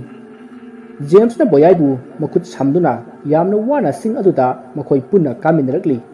adubu ikhang khanghaudana boyagi masa ado mawuk ama tarokli magi masa adu yongumna matu chumlakhi amadi mamai makhajai adusu sangdoraki aduga makut khusa adusu yengi makut kumna isang sangdoraki tasengna boyai sa ama onba horokli maduda boyai yamna kanna lauki asumna mahakna kanna lauramlaga chaina mayamadu khangba ngamdabadagi mahak amuk hanna wanthaki maduda makhoi mamanaba ahum aduna boyaibu sikhrabu ningduna yamna pakhanaki masdagi Jamesna boyaibu mihunjeki aduga kanna kauduna gyan lakna ba honaki asumna tawrubada boyaido mamit khangpang panglakli aduga kanna amuk lawri aduga phuk hawgalai masdagi Jamesna bai ai kedorage asi haiduna pakhatna lauri maduda boyaina magi makhut masa tu yinglaga mahak masa matumta amuk noglai tasengna magi mawok ado angawba amaga sap manakhri maduda latana daboy nang kedorage haiduna hangli khonjal adu tabada boyaina latada phat jinglai aduga ha aibo ai kisudogina James silasilao asi haiduna boyaido makhoi ahungi mamang thaduna chakri ngasai makai tuson mansoramba boyaidu haujukti kaisu tawdaba amagum yamna masa khingna uki adubu magi masa adudi yongumna adumak matu somli aduga mana chaliba dusu manam polap tawki masidagi James Nandeswari amati latasu boyai matung inaduna asum lai somda boyaina su magi masada phangliba sakti singado mahak masana khangjadi tawutapu mahak mayamga manadaba ahenba sakti ama chele haibasi mahak masada phaujaki masina maram oiraga boyaidu mana satna arapada sa singna khongbagi khonjal taba ngambagi sakti su mangonda yawre haiba khanglakli masida natana mahaki masada sokthaba amatta leiramdi masdagi boyaina tung inarakliba magi mamanaba ahum aduda sat onsillaklaga latada hairi lata injection du kya yaurige boyagi wahang adu tabada makhoi ingak ngakna jingnai aduga latana hairi daboy mari purakpane ikhoi marigi amamam ado daboy da ama kapkhrapanina hajukti ahum khak ngaire o sese nang yamno ngaba male ai pambigese daboy yani haima pambigine yani haiba adudi by James nang wena pambigese aduga nande lata noina aigi tungda lao ko by boyai yanida ai adum chakke ai kaisu wadeba fare noi water di kaisu kadida da boy ai di ware ai wena pammo nande nang wabro yaine nang wena pambige asi haiduna Nandeswari bu boyaina yang na pongkhatlaga satki amaramda boyaina makhoi singda pambige hairibasi magi pangalasi kayamuk yamna kanbage haibadu sangning badagini adubu ꯃꯈꯣꯏ James ꯑꯃꯗꯤ ꯂꯇꯥꯗꯤ ꯀꯤꯕꯗꯒꯤ ꯌꯥꯈꯤꯗꯦ꯫ ꯅꯟꯗꯦꯁꯣꯔꯤꯁꯨ ꯀꯤꯔꯤꯕꯅꯤ, ꯑꯗꯨꯕꯨ ꯃꯊꯪ ꯑꯁꯨꯝ ꯌꯥꯔꯛꯇ꯭ꯔꯒꯗꯤ ꯑꯃꯨꯛ ꯁꯥꯎꯔꯛꯇꯨꯅ ꯍꯥꯠꯀꯦ ꯇꯨꯞꯀꯦ ꯍꯥꯏꯔꯛꯀꯗ꯭ꯔꯥ ꯈꯟꯗꯨꯅ ꯃꯥ ꯑꯣꯏꯅ ꯄꯥꯝꯃꯨ ꯍꯥꯏꯈ꯭ꯔꯤꯕꯅꯤ꯫ ꯑꯁꯨꯝꯅ ꯃꯈꯣꯏ ꯃꯔꯤ ꯑꯗꯨ ꯋꯥꯡꯂꯕ ꯆꯤꯡꯒꯤ ꯃꯇꯣꯟ ꯑꯗꯨ ꯌꯧꯅꯅꯕ ꯑꯁꯨꯝ ꯀꯥꯔꯛꯄꯅ ꯐꯅ ꯌꯥꯝꯅ ꯋꯥꯡꯅ ꯀꯥꯔꯛꯂꯤ꯫ ꯃꯗꯨꯗ ꯂꯇꯥꯅ ꯋꯥꯔꯤ ꯉꯥꯏꯍꯥꯛ ꯄꯣꯊꯥꯁꯤ ꯍꯥꯏꯗꯨꯅ ꯃꯌꯥꯝ ꯑꯗꯨ ꯄꯣꯊꯥꯔꯤ꯫ ꯑꯗꯨꯕꯨ ꯕꯣꯌꯥꯏꯗꯤ ꯀꯔꯤꯁꯨ ꯋꯥꯈꯤꯗꯦ꯫ ꯑꯗꯨꯕꯨ ꯃꯥꯒ ꯂꯥꯛꯃꯤꯟꯅꯔꯤꯕ ꯃꯃꯥꯟꯅꯕꯁꯤꯡ ꯑꯗꯨꯗꯤ ꯋꯥꯔꯤ ꯍꯥꯏꯗꯨꯅ ꯃꯈꯣꯏꯅ ꯄꯨꯔꯛꯄ ꯑꯆꯥ ꯑꯊꯛ ꯈꯔ ꯃꯌꯥꯝꯗꯨ ꯆꯥꯕ ꯊꯛꯄ ꯇꯧꯔꯤ꯫ ꯑꯃꯔꯣꯝꯗ ꯃꯈꯣꯏꯒꯤ ꯂꯥꯏꯕꯛ ꯐꯕꯅ ꯃꯇꯝꯗꯣ ꯅꯣꯡꯖꯨ ꯊꯥ ꯑꯣꯏꯕꯅꯤꯅ ꯅꯣꯡ ꯑꯗꯨꯝ ꯃꯪꯈꯤ, ꯑꯗꯨꯅ ꯅꯨꯡꯁꯥꯒꯤ ꯃꯩꯁꯥ ꯍꯥꯏꯕꯗꯨꯃꯗꯤ ꯃꯥꯌꯣꯛꯅꯗ꯭ꯔꯤ꯫ ꯃꯔꯝ ꯑꯗꯨꯅ ꯌꯥꯝꯅ ꯆꯣꯛꯊꯒꯗꯕꯗꯨ ꯆꯣꯛꯊꯈꯤꯗꯦ꯫ ꯃꯗꯨꯗ ꯂꯇꯥꯅ ꯕꯣꯌꯥꯏꯗ ꯑꯆꯥꯄꯣꯠ ꯑꯃ ꯆꯥꯎ ꯍꯥꯏꯗꯨꯅ ꯄꯤꯈꯤ꯫ ꯃꯗꯨꯗ ꯕꯣꯌꯥꯏꯅ ꯍꯣꯏ ꯍꯥꯏꯗꯨꯅ ꯆꯥꯈꯤ꯫ ꯇꯁꯦꯡꯅ ꯕꯣꯌꯥꯏ ꯁꯥ ꯃꯔꯛ ꯃꯤ ꯃꯔꯛ ꯃꯥꯜꯂꯛꯂꯕꯁꯨ ꯃꯍꯥꯛꯀꯤ ꯀꯣꯛꯇ ꯁꯥꯏꯍꯤꯡ ꯅꯥꯏꯍꯤꯡ ꯆꯥꯒꯦ ꯍꯥꯏꯕꯒꯤ ꯋꯥꯈꯜꯗꯤ ꯈꯟꯈꯤꯗꯦ꯫ ꯃꯁꯤꯗꯒꯤ ꯃꯌꯥꯝꯗꯨ ꯑꯃꯨꯛ ꯆꯠꯂꯁꯤ ꯍꯥꯏꯗꯨꯅ ꯆꯤꯡ ꯑꯗꯨꯒꯤ ꯃꯊꯛ ꯌꯧꯅꯅꯕ ꯑꯃꯨꯛ ꯀꯥꯈꯠꯂꯛꯂꯤ꯫ ꯃꯗꯨꯗ ꯂꯇꯥꯅ ꯃꯥ ꯑꯣꯏꯅ ꯑꯃꯨꯛ ꯄꯥꯝꯃꯨ ꯍꯥꯏꯗꯨꯅ ꯕꯣꯌꯥꯏꯗ ꯍꯥꯏꯕꯗꯒꯤ ꯕꯣꯌꯥꯏꯅ ꯂꯇꯥꯕꯨ ꯄꯥꯝꯗꯨꯅ ꯆꯤꯡ ꯑꯗꯨ ꯀꯥꯔꯛꯏ꯫ ꯑꯁꯨꯝꯅ ꯇꯧꯕꯗꯒꯤ ꯕꯣꯌꯥꯏꯒꯤ ꯃꯃꯥꯟꯅꯕꯁꯤꯡꯅ ꯃꯉꯣꯟꯗ ꯂꯩꯔꯝꯕ ꯑꯀꯤꯕ ꯑꯗꯨ ꯇꯞꯅ ꯃꯥꯡꯈ꯭ꯔꯦ꯫ ꯃꯁꯤꯗꯒꯤ ꯖꯦꯝꯁꯅ "ꯚꯥꯏ ꯕꯣꯌꯥꯏ, ꯅꯪ ꯏꯟꯖꯦꯛꯁꯟ ꯀꯥꯞꯄꯨꯕꯗꯒꯤ ꯁꯨꯄꯔ ꯍꯦꯔꯣ ꯑꯣꯟꯈ꯭ꯔꯦꯅꯦ, ꯁꯦ ꯑꯩꯁꯨ ꯄꯥꯝꯃꯨꯁꯦ" ꯑꯁꯤ ꯍꯥꯏꯗꯨꯅ ꯕꯣꯌꯥꯏꯒꯤ ꯃꯅꯪꯒꯟꯗ ꯀꯣꯜꯂꯤ꯫ ꯃꯁꯤꯗꯒꯤ ꯕꯣꯌꯥꯏꯅ "ꯅꯟꯗꯦ, ꯅꯪꯁꯨ ꯄꯥꯝꯕꯤꯒꯦꯁꯦ" ꯍꯥꯏꯗꯨꯅ ꯃꯈꯨꯠ ꯅꯥꯝꯃꯗ ꯂꯇꯥ ꯑꯃꯗꯤ ꯅꯟꯗꯦꯁꯣꯔꯤꯕꯨ ꯄꯥꯝꯈꯤ꯫ ꯑꯗꯨꯒ ꯃꯈꯣꯏ ꯅꯣꯛꯇꯨꯅ ꯆꯤꯡ ꯑꯗꯨ ꯀꯥꯃꯤꯟꯅꯔꯛꯂꯤ꯫ ꯃꯁꯤꯗ ꯅꯠꯇꯅ ꯐꯣꯇꯣ ꯑꯃꯁꯨ ꯃꯈꯣꯏ ꯒ꯭ꯔꯨꯞꯄꯤꯡꯒꯤ ꯑꯣꯏꯅ ꯀꯥꯞꯃꯤꯟꯅꯈꯤ꯫ ꯈꯨꯀꯥꯞ ꯑꯗꯨꯁꯨ ꯃꯈꯣꯏ ꯃꯔꯤꯅ ꯄꯨꯂꯞ ꯄꯨꯟꯁꯤꯟꯗꯨꯅ ꯂꯇꯥ ꯑꯃꯗꯤ ꯅꯟꯗꯦꯁꯣꯔꯤꯅ ꯅꯥꯀꯟꯗ ꯄꯝꯕ ꯑꯃꯗꯤ ꯖꯦꯝꯁꯅ ꯕꯣꯌꯥꯏꯒꯤ ꯃꯅꯪꯒꯟꯗ ꯇꯣꯡꯕ ꯑꯗꯨ ꯐꯣꯇꯣ ꯀꯥꯞꯇꯨꯅ ꯃꯦꯃꯣꯔꯤ ꯑꯣꯏꯅꯅꯕ ꯊꯝꯈꯤ꯫ ꯖꯦꯝꯁꯅ ꯏꯁꯩꯁꯨ ꯁꯛꯂꯤ꯫ ꯉꯁꯥꯏ ꯃꯦꯞꯇ ꯌꯦꯡꯈꯤꯕꯗ ꯑꯉꯥꯡꯕ ꯕꯤꯟꯗꯨ ꯑꯃꯠꯇ ꯇꯥꯈꯤꯗꯕ ꯑꯗꯨꯃꯛ ꯆꯨꯝꯃꯤ꯫ ꯆꯤꯡ ꯑꯗꯨꯗ ꯀꯔꯤꯒꯨꯝꯕ ꯃꯈꯜ ꯑꯃꯠꯇꯒꯤ ꯑꯀꯤꯕ ꯈꯨꯗꯣꯡꯊꯤꯅꯤꯡꯉꯥꯏ ꯑꯣꯏꯕ ꯑꯃꯠꯇ ꯊꯦꯡꯅꯈꯤꯗꯦ꯫ ꯑꯁꯨꯝꯅ ꯃꯈꯣꯏ ꯆꯤꯡ ꯑꯗꯨꯗ ꯑꯁꯨꯝ ꯀꯥꯔꯛꯄꯗ ꯆꯤꯡ ꯑꯗꯨꯒꯤ ꯃꯌꯥꯏ ꯍꯦꯜꯂꯛꯂꯤ꯫ ꯇꯁꯦꯡꯅ ꯕꯣꯌꯥꯏꯗꯤ ꯀꯔꯤꯁꯨ ꯋꯥꯗꯅ ꯒꯝ ꯑꯁꯨꯝ ꯂꯥꯛꯄꯅ ꯌꯥꯝꯅ ꯊꯨꯅ ꯆꯤꯡ ꯑꯗꯨꯒꯤ ꯃꯌꯥꯏ ꯌꯧꯔꯛꯂꯤꯕꯅꯤ꯫ ꯇꯥꯟꯖꯥ ꯑꯗꯨꯗ ꯕꯣꯌꯥꯏꯅ ꯂꯇꯥ ꯑꯃꯗꯤ ꯅꯟꯗꯦꯁꯣꯔꯤꯕꯨ ꯃꯈꯥꯗ ꯊꯥꯗꯔꯝꯃꯤ꯫ ꯃꯗꯨꯗ ꯂꯇꯥꯅ ꯀꯩꯗꯧꯔꯒꯦ ꯍꯥꯏꯗꯨꯅ ꯍꯪꯉꯤ꯫ ꯑꯗꯨꯕꯨ ꯕꯣꯌꯥꯏꯗꯤ ꯋꯥ ꯑꯃꯠꯇ ꯉꯥꯡꯗꯅ ꯃꯌꯥ ꯀ꯭ꯔꯛ ꯆꯤꯛꯁꯤꯟꯅꯔꯒ ꯊꯛ ꯅꯤꯛꯄ ꯍꯧꯔꯛꯂꯤ꯫ ꯃꯗꯨꯗ ꯖꯦꯝꯁꯁꯨ ꯕꯣꯌꯥꯏꯒꯤ ꯃꯅꯪꯒꯟꯗꯒꯤ ꯆꯣꯡꯊꯔꯛꯂꯒ ꯀꯩꯗꯧꯔꯒꯦ ꯍꯥꯏꯗꯨꯅ ꯂꯩꯃꯥꯏꯗ ꯇꯞꯅ ꯍꯤꯞꯊꯍꯜꯂꯤ꯫ ꯃꯗꯨꯗ ꯕꯣꯌꯥꯏꯅ ꯃꯥꯒꯤ ꯃꯈꯨꯠ ꯈꯨꯗꯣꯝꯕꯤ ꯑꯗꯨꯅ ꯂꯇꯥꯗ ꯊꯤꯜꯂꯛꯂꯒ ꯂꯇꯥꯗ ꯊꯤꯜꯂꯤꯕ ꯈꯨꯗꯣꯝꯕꯤ ꯑꯗꯨꯅ ꯃꯥꯒꯤ ꯃꯊꯕꯥꯛꯇ ꯑꯃꯨꯛ ꯊꯤꯜꯂꯤ꯫ ꯃꯗꯨꯗ ꯃꯈꯣꯏ ꯑꯍꯨꯝ ꯑꯗꯨꯅ ꯕꯣꯌꯥꯏꯅ ꯇꯧꯔꯤꯕꯗꯣ ꯀꯔꯤꯅꯣ ꯍꯥꯏꯕ ꯚꯥꯞ ꯇꯥꯔꯝꯗꯦ꯫ ꯃꯁꯤꯗꯒꯤ ꯕꯣꯌꯥꯏꯗꯤ ꯃꯁꯥ ꯑꯗꯣ ꯊꯛ ꯅꯤꯛꯄ ꯑꯁꯨꯝ ꯍꯦꯟꯖꯜꯂꯛꯂꯤ꯫ ꯃꯇꯝ ꯑꯗꯨꯗ ꯂꯇꯥꯗꯨ ꯋꯥꯈꯜ ꯑꯃ ꯈꯪꯂꯥꯛꯂꯤ꯫ ꯃꯁꯤꯗꯒꯤ ꯂꯇꯥꯅ ꯃꯥꯒꯤ ꯕꯦꯛꯇꯒꯤ ꯉꯁꯥꯏ ꯀꯥꯞꯈꯤꯕ ꯏꯟꯖꯦꯛꯁꯟ ꯑꯗꯣ ꯂꯧꯊꯣꯔꯛꯂꯒ ꯕꯣꯌꯥꯏꯗ ꯀꯥꯞꯈꯤ꯫ ꯑꯗꯨꯝꯅ ꯀꯥꯞꯄꯗꯒꯤ ꯕꯣꯌꯥꯏꯗꯣ ꯇꯞꯅ ꯐꯔꯛꯇꯨꯅ ꯍꯥꯟꯅꯒꯨꯝꯅ ꯑꯃꯨꯛ ꯂꯩꯈ꯭ꯔꯦ꯫ ꯍꯥꯟꯅꯒꯨꯝꯅ ꯂꯩꯈ꯭ꯔꯦ ꯍꯥꯏꯕꯗꯤ ꯃꯥꯒꯤ ꯁꯥꯒꯤ ꯐꯤꯕꯝ ꯑꯗꯨꯗꯤ ꯀꯥꯏꯕ ꯅꯠꯇꯦ, ꯃꯍꯥꯛꯅ ꯊꯛ ꯅꯤꯛꯄ ꯃꯁꯥ ꯁꯣꯟꯊꯕ ꯑꯗꯣ ꯐꯈ꯭ꯔꯦ ꯍꯥꯏꯕꯅꯤ꯫ ꯃꯁꯤꯗꯒꯤ ꯕꯣꯌꯥꯏꯅ ꯃꯈꯣꯏ ꯑꯍꯨꯝꯗ ꯍꯥꯏꯔꯛꯏ, "ꯑꯩ ꯃꯁꯤꯒꯤ ꯏꯟꯖꯦꯛꯁꯟꯁꯦ ꯀꯥꯞꯇ꯭ꯔꯕꯗꯤ ꯁꯣꯏꯗꯅ ꯁꯤꯒꯅꯤ꯫ ꯑꯗꯨꯒ ꯑꯃꯅ ꯑꯩꯅ ꯑꯋꯥꯕ ꯊꯕꯛ ꯁꯤꯖꯤꯟꯅꯔꯤꯈꯩ ꯏꯟꯖꯦꯛꯁꯟ ꯑꯁꯤꯒꯤ ꯀꯨꯏꯅ ꯆꯠꯄꯒꯤ ꯆꯥꯡꯁꯦ ꯍꯟꯊꯩ"꯫ ꯋꯥꯗꯨ ꯇꯥꯕꯗ ꯂꯇꯥꯅ "ꯑꯗꯨꯗꯤ ꯍꯧꯖꯤꯛ 2 ꯈꯛꯇ ꯉꯥꯏꯔꯦ, ꯌꯨꯝ ꯌꯧꯕ ꯅꯪꯈꯤꯗ꯭ꯔꯥ"? "ꯃꯗꯣ ꯑꯩ ꯈꯪꯗꯦ, ꯑꯗꯨꯕꯨ ꯌꯦꯡꯁꯤ"꯫ "ꯅꯟꯗꯦ, ꯅꯪꯒꯤ ꯃꯦꯞꯇꯨꯕꯨ ꯑꯝꯇ ꯌꯦꯡꯉꯣ, ꯑꯩꯈꯣꯏꯅ ꯀꯥꯔꯛꯏꯁꯤ ꯐꯅꯌꯥꯝꯗꯤ ꯋꯥꯡꯉꯤꯍꯦ, ꯌꯧꯗ꯭ꯔꯤꯕꯖꯥꯠꯂꯣ"꯫ "ꯍꯣꯏꯗ ꯕꯣꯌꯥꯏ, ꯑꯩ ꯌꯦꯡꯒꯦ" ꯑꯁꯤ ꯍꯥꯏꯗꯨꯅ ꯃꯈꯣꯏ ꯄꯨꯟꯅ ꯃꯦꯞ ꯑꯗꯨ ꯌꯦꯡꯃꯤꯟꯅꯩ꯫ ꯃꯗꯨꯗ ꯅꯟꯗꯦꯁꯣꯔꯤꯅ ꯍꯥꯏꯔꯛꯏ, "ꯃꯦꯞꯁꯤꯗ ꯍꯥꯏꯔꯤꯕ ꯂꯝꯕꯤꯁꯤꯗꯤ ꯆꯨꯝꯃꯤ, ꯑꯗꯨꯒ ꯆꯤꯡꯁꯤꯒꯤ ꯅꯥꯄꯣꯝꯗ ꯅꯨꯡꯒꯤ ꯆꯤꯡꯃꯥꯏ ꯑꯃ ꯂꯩꯒꯅꯤꯅ ꯍꯥꯏꯔꯤ꯫ ꯆꯤꯡꯃꯥꯏꯗꯨꯗ ꯁꯨꯔꯨꯡ ꯑꯃ ꯂꯩ, ꯁꯨꯔꯨꯡꯗꯨꯗ ꯆꯪꯒꯗꯕꯅꯤ"꯫ "ꯑꯣ, ꯑꯗꯨ ꯐꯔꯦ꯫ ꯚꯥꯏ ꯖꯦꯝꯁ, ꯅꯪꯅ ꯅꯨꯄꯤꯁꯤꯡꯁꯦ ꯁꯪꯉꯝꯃꯣ, ꯑꯩ ꯀꯗꯥꯏꯗ ꯂꯩꯕꯅꯣ ꯍꯥꯏꯕꯗꯣ ꯆꯦꯜꯂꯒ ꯌꯦꯡꯒꯦ, ꯅꯠꯇ꯭ꯔꯗꯤ ꯌꯥꯔꯔꯣꯏ"꯫ "ꯍꯣꯏ ꯚꯥꯏ, ꯐꯔꯦꯅꯦ꯫ ꯚꯥꯏ ꯕꯣꯌꯥꯏ, ꯅꯪꯅ ꯈꯔ ꯄꯋꯥꯔ ꯄꯥꯏꯕ ꯍꯥꯏꯕꯗꯣ ꯊꯣꯛꯑꯦ꯫ ꯆꯤꯡꯁꯦ ꯐꯠ ꯑꯃꯨꯛꯇꯪ ꯀꯣꯏꯊꯣꯛꯎꯔꯣ, ꯑꯗꯨꯒꯅꯦ ꯑꯩꯈꯣꯏꯗ ꯄꯥꯎ ꯄꯤꯔꯛꯑꯣ"꯫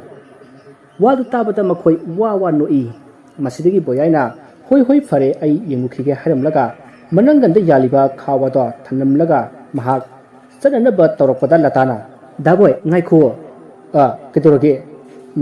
ꯅꯁꯥ ꯅꯨꯡꯉꯥꯏꯔꯛꯇ꯭ꯔꯗꯤ ꯌꯥꯝ ꯊꯨꯅ ꯂꯥꯛꯎꯀꯣ"꯫ "ꯍꯣꯏ, ꯂꯥꯛꯀꯦ, ꯆꯠꯂꯦꯀꯣ"꯫ ꯑꯁꯤ ꯍꯥꯏꯔꯝꯃꯒ ꯕꯣꯌꯥꯏꯗꯨ ꯈꯪꯆꯣꯡ ꯆꯣꯡꯂꯒ ꯌꯥꯝꯅ ꯂꯥꯞꯅ ꯆꯣꯡꯈꯤ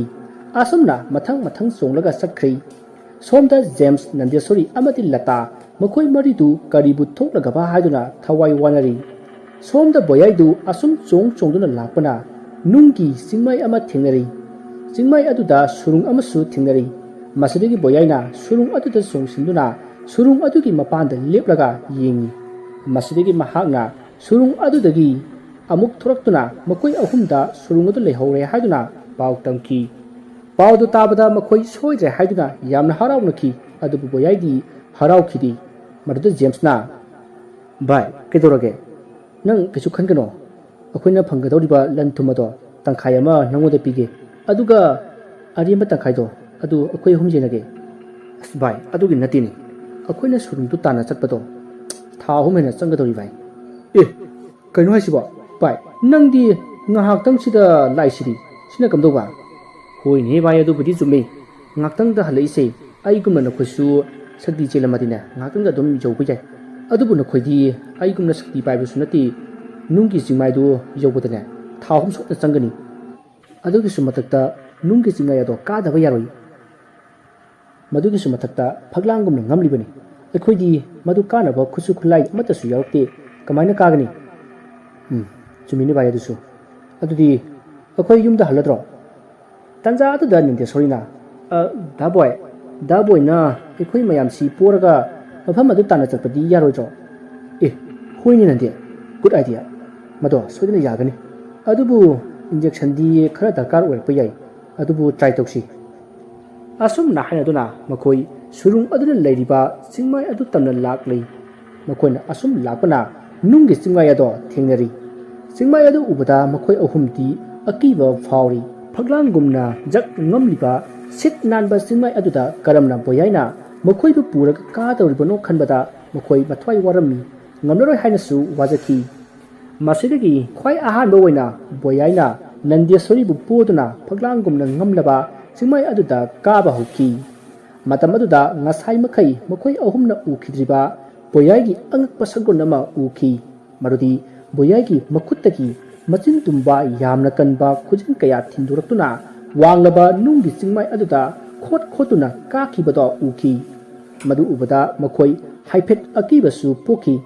ꯑꯁꯨꯝꯅ ꯆꯤꯡꯃꯥꯏ ꯑꯗꯨꯒꯤ ꯃꯊꯛꯀꯤ ꯁꯔꯨꯛ ꯑꯗꯨꯗ ꯌꯧꯔꯕ ꯃꯇꯨꯡ ꯅꯟꯗꯦꯁꯣꯔꯤꯅ ꯕꯣꯌꯥꯏꯗ ꯋꯥꯐꯝ ꯑꯃ ꯐꯣꯡꯗꯣꯔꯛꯈꯤ ꯃꯗꯨꯗꯤ ꯃꯈꯥꯗ ꯂꯩꯍꯧꯔꯤꯕ ꯃꯈꯣꯏ ꯑꯅꯤꯗꯨ ꯑꯃꯨꯛ ꯄꯨꯈꯠꯂꯛꯄꯒꯤ ꯃꯊꯧ ꯇꯥꯗꯦ ꯑꯗꯨꯅ ꯑꯩꯈꯣꯏ ꯑꯅꯤ ꯑꯣꯏꯅ ꯁꯨꯔꯨꯡ ꯑꯗꯨꯗ ꯆꯪꯂꯒ ꯎꯄꯨ ꯑꯗꯨ ꯊꯤꯔꯨꯁꯤ ꯍꯥꯏꯅ ꯕꯣꯌꯥꯏꯗ ꯍꯥꯏꯔꯛꯈꯤ ꯋꯥꯐꯝ ꯑꯗꯨꯗ ꯕꯣꯌꯥꯏꯅꯁꯨ ꯌꯥꯔꯗꯨꯅ ꯕꯣꯌꯥꯏꯅ ꯃꯈꯥꯗ ꯋꯥꯐꯝ ꯑꯗꯨ ꯈꯪꯍꯟꯈꯤ ꯃꯗꯨꯗ ꯖꯦꯝꯁ ꯑꯃꯗꯤ ꯂꯇꯥꯅꯁꯨ ꯌꯥꯔꯗꯨꯅ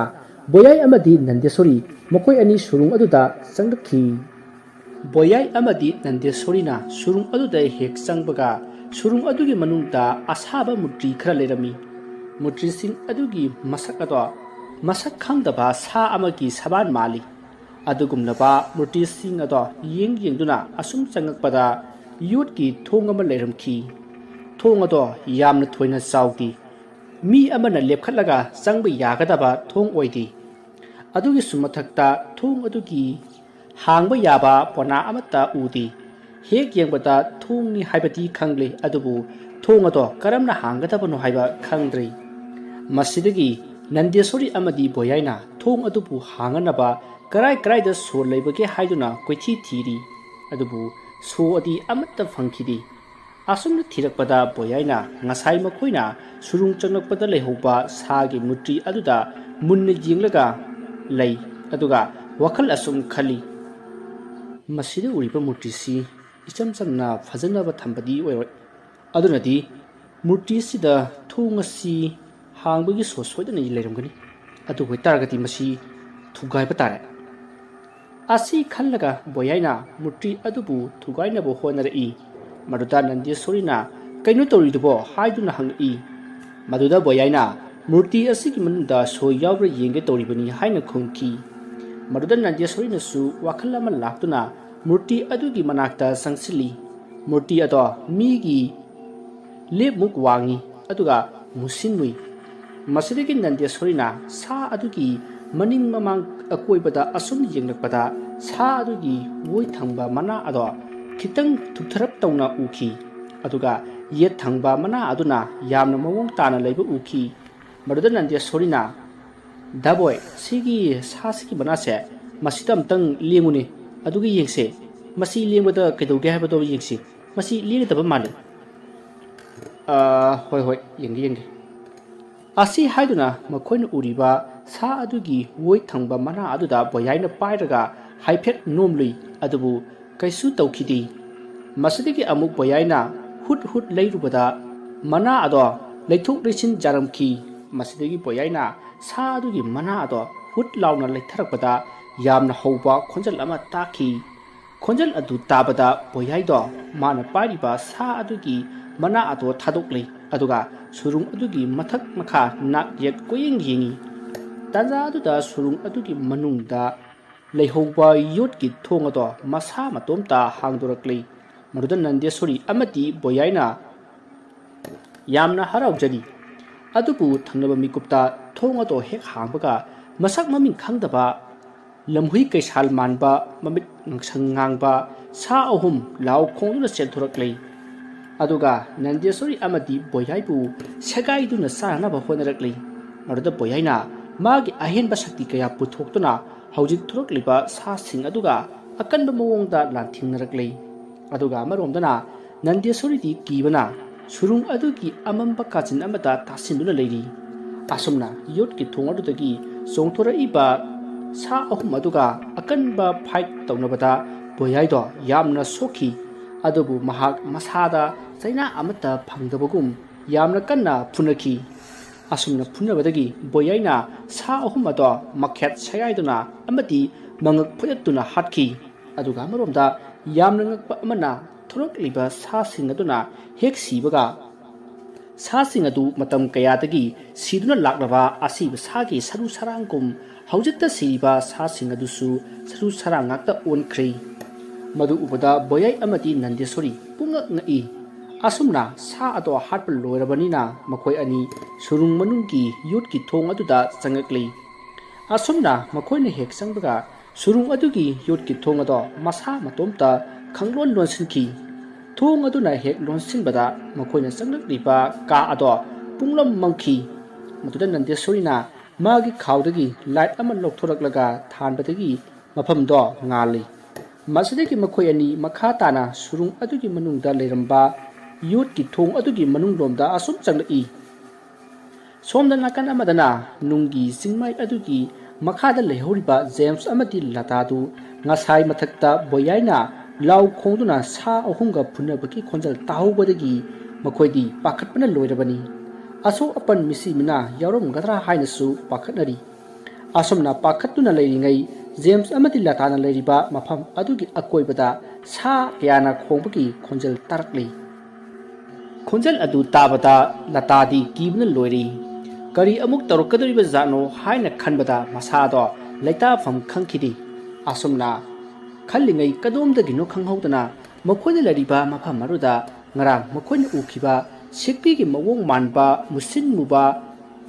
ꯂꯩꯗꯧꯅ ꯇꯧꯕ ꯁꯦꯛꯄꯤꯁꯤꯡ ꯑꯗꯣ ꯂꯥꯎ ꯈꯣꯡꯗꯨꯅ ꯄꯥꯏꯔꯛꯂꯤ ꯃꯗꯨ ꯎꯕꯗ ꯖꯦꯝꯁ ꯑꯃꯗꯤ ꯂꯇꯥꯗꯨ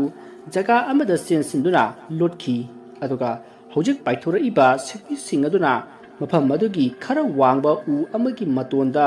ꯄꯥꯜꯂꯤꯕ ꯃꯍꯩꯁꯤꯡ ꯑꯗꯨꯗ ꯀꯔꯤꯅꯣꯈꯔ ꯇꯧꯔꯝꯂꯒ ꯑꯃꯨꯛ ꯄꯥꯏꯈ꯭ꯔꯦ ꯃꯁꯤꯗꯒꯤ ꯖꯦꯝꯁꯅ ꯇꯨꯃꯤꯟꯅ ꯂꯨꯝꯕꯗꯒꯤ ꯊꯣꯔꯛꯂꯒ ꯎ ꯑꯗꯨꯗ ꯌꯦꯡꯈꯠꯂꯤ ꯑꯗꯨꯒ ꯀꯥꯅꯕꯁꯨ ꯇꯧꯏ ꯃꯗꯨꯗ ꯂꯇꯥꯅ ꯀꯩꯗꯧꯔꯒꯦ ꯍꯥꯏꯅ ꯍꯪꯉꯤ ꯃꯗꯨꯗ ꯖꯦꯝꯁꯅ ꯎꯍꯩ ꯑꯁꯤ ꯀꯔꯤ ꯃꯍꯩꯅꯣ ꯌꯦꯡꯒꯦ ꯇꯧꯕꯅꯤ ꯍꯥꯏꯅ ꯈꯨꯝꯃꯒ ꯎ ꯑꯗꯨꯗ ꯀꯥꯈꯠꯂꯒ ꯎꯍꯩ ꯑꯗꯨꯕꯨ ꯍꯦꯛꯅꯅꯕ ꯇꯧꯏ ꯑꯁꯨꯝꯅ ꯇꯧꯕꯗꯒꯤ ꯎꯍꯩ ꯑꯃ ꯑꯅꯤ ꯍꯦꯛꯂꯛꯂꯒ ꯃꯈꯥꯗ ꯑꯃꯨꯛ ꯀꯨꯝꯊꯔꯛꯂꯤ ꯎꯍꯩ ꯑꯗꯣ ꯃꯑꯣꯡ ꯑꯃ ꯇꯧꯏ ꯍꯦꯛ ꯌꯦꯡꯕꯗ ꯍꯩꯅꯖꯣꯝ ꯍꯥꯏꯔꯞ ꯃꯥꯜꯂꯕꯁꯨ ꯎꯍꯩ ꯑꯗꯨꯒꯤ ꯃꯆꯨꯗꯨ ꯆꯥꯝꯍꯩ ꯃꯆꯨꯒꯨꯝꯅ ꯃꯨꯁꯤꯟ ꯃꯨꯏ ꯎꯍꯩ ꯑꯗꯣ ꯖꯦꯝꯁꯅ ꯅꯨꯡ ꯑꯃꯒꯤ ꯃꯊꯛꯇ ꯊꯝꯃꯒ ꯊꯨꯒꯥꯏꯗꯨꯅ ꯌꯦꯡꯉꯤ ꯃꯗꯨꯗ ꯃꯅꯨꯡꯗ ꯑꯄꯤꯛ ꯑꯄꯤꯛꯄ ꯇꯤꯟ ꯃꯆꯥ ꯃꯆꯥ ꯃꯌꯥꯝ ꯑꯃ ꯌꯥꯎꯔꯝꯃꯤ ꯌꯥꯎꯔꯤꯕ ꯇꯤꯟꯁꯤꯡ ꯑꯗꯣ ꯆꯦꯡ ꯃꯔꯨꯃꯨꯛ ꯆꯥꯎꯏ ꯃꯗꯨ ꯎꯕꯗ ꯂꯇꯥ ꯑꯃꯗꯤ ꯖꯦꯝꯁ ꯄꯥꯈꯠꯇꯨꯅ ꯃꯈꯣꯡꯅ ꯆꯕꯦꯠ ꯆꯕꯦꯠ ꯅꯦꯠꯇꯨꯅ ꯍꯥꯠꯈꯤ ꯑꯁꯨꯝꯅ ꯇꯧꯅꯔꯤꯉꯩ ꯅꯨꯃꯤꯠ ꯑꯁꯨꯝ ꯍꯧꯖꯤꯟꯈꯤꯕꯅ ꯅꯨꯡꯊꯤꯟꯒꯤ ꯄꯨꯡ 3 ꯇꯥꯔꯤ ꯁꯣꯝꯗ ꯅꯥꯀꯟ ꯑꯃꯗꯅ ꯕꯣꯌꯥꯏ ꯑꯃꯗꯤ ꯅꯟꯗꯦꯁꯣꯔꯤꯗꯨ ꯁꯨꯔꯨꯡ ꯑꯗꯨꯗ ꯑꯁꯨꯝ ꯆꯪꯉꯛꯄꯗ ꯑꯆꯧꯕ ꯂꯥꯏꯒꯤ ꯃꯨꯔꯇꯤ ꯑꯃ ꯊꯦꯡꯅꯈꯤ ꯃꯨꯔꯇꯤ ꯑꯗꯨꯒꯤ ꯃꯀꯣꯛꯇ ꯃꯈꯣꯏꯅ ꯊꯤꯔꯛꯂꯤꯕ ꯎꯄꯨ ꯑꯗꯨ ꯂꯩꯔꯝꯂꯤ ꯃꯗꯨ ꯎꯕꯗ ꯅꯟꯗꯦꯁꯣꯔꯤ ꯑꯃꯗꯤ ꯕꯣꯌꯥꯏꯗꯨ ꯌꯥꯝꯅ ꯍꯔꯥꯎꯈꯤ ꯇꯧꯕꯇꯕꯨ ꯃꯈꯣꯏꯅ ꯎꯔꯤꯕ ꯃꯨꯔꯇꯤ ꯑꯗꯨ ꯄꯨꯈ꯭ꯔꯤ ꯑꯃꯒꯤ ꯃꯌꯥꯏꯗ ꯂꯩꯕꯅꯤ ꯃꯗꯨꯒꯤꯁꯨ ꯃꯊꯛꯇ ꯃꯨꯔꯇꯤ ꯑꯗꯨꯗ ꯑꯀꯟꯕ ꯄ꯭ꯔꯦꯁꯔ ꯄꯤꯔꯨꯕꯗ ꯅꯤꯡꯈꯥꯏꯒꯗꯕꯒꯤ ꯉꯥꯏꯔꯕ ꯑꯃꯒꯨꯝ ꯃꯩ ꯆꯦꯈꯥꯏꯗꯨꯅ ꯂꯩꯔꯤ ꯄꯨꯈ꯭ꯔꯤ ꯑꯗꯨꯒꯤ ꯏꯁꯤꯡ ꯑꯗꯨꯁꯨ ꯃꯨꯁꯤꯟꯕꯨꯏ ꯑꯗꯨꯒ ꯃꯩꯈꯨꯁꯨ ꯀꯥꯔꯤ ꯏꯁꯤꯡ ꯑꯗꯨ ꯁꯣꯛꯂꯨꯕꯗ ꯀꯔꯤ ꯇꯧꯔꯛꯀꯗꯕꯅꯣ ꯍꯥꯏꯕ ꯈꯪꯕ ꯅꯠꯇꯦ ꯃꯁꯤꯗꯒꯤ ꯅꯟꯗꯦꯁꯣꯔꯤꯅ ꯄꯨꯈ꯭ꯔꯤ ꯑꯗꯨꯒꯤ ꯏꯁꯤꯡ ꯑꯗꯨꯗ ꯃꯥꯒꯤ ꯃꯅꯥꯛ ꯑꯗꯨꯋꯥꯏꯗ ꯇꯥꯕ ꯅꯨꯡ ꯑꯃꯅ ꯄꯨꯈ꯭ꯔꯤ ꯑꯗꯨꯗ ꯂꯪꯊꯈꯤ ꯑꯗꯨꯕꯨ ꯅꯨꯡ ꯑꯗꯨꯅ ꯇꯥꯕꯗ ꯀꯔꯤꯁꯨ ꯇꯧꯔꯛꯈꯤꯗꯦ इचम चंबा इसिंग ताबगुम अदुम ताखी मरुदा बोयाइना नंदे इसिंग से कैसे तौदब माली कुछ लेरपदगी मुसिन माली अने कुमथरग येंगे ए नाइखो दाबोय पुख्री से अयम चिंगने नाइखो अई कइनोम येंगे आसी हाइदुना नंदेश्वरीना बोयाइगी मकुट अदो पायरगा बोयाइगी मचिन तुमलबा थौरबा खुजिन अदुना नंदेश्वरीगी खुदांगता खोलखी मरुदा बोयाइना कइनो तोरिबदुबो हाइना हंगी अदुबु नंदेश्वरीतो खुमदी खुदांगदगी थोरइबा इ अदो पुख्री अदुगी मुसिमुबा इसिंग अदुदा तप तप ताहनकी असुमने हेक ताबगा खंगहौदी पुख्री अदुदगी मुसिन मुबा वाइखुगी मगु मानबा तिन मयाम अमा फावगलक्तुना नंदेश्वरीदगी तारकलिबा इ अदो सारनबा होनरइ मदु उबदा नंदेश्वरी अमदी बोयाइ खंप्रेक खंगी अकीबा फावकी मसिदगी मखोई पुख्री अदुदा कुमथरगा लानबे यारोय हाइबा खंगलै अदुबु उpu अदुदी लौदबा यादबनिना करी तौसिगे हाइदुना वखल खल्ली बोयाइना उpu अदु यवनबा सोंगलगा उpu अदो लौरुबु याबनी अदुबु उpu अदुबु थांकलिबा मूर्ति अदो चेखाइगदबगी ngairaba maramna मूर्ति अदुदा सोंगसिलुबदा खुदोंथिबा सोदन नंगनी हाइबा मखोइना खंगबदगी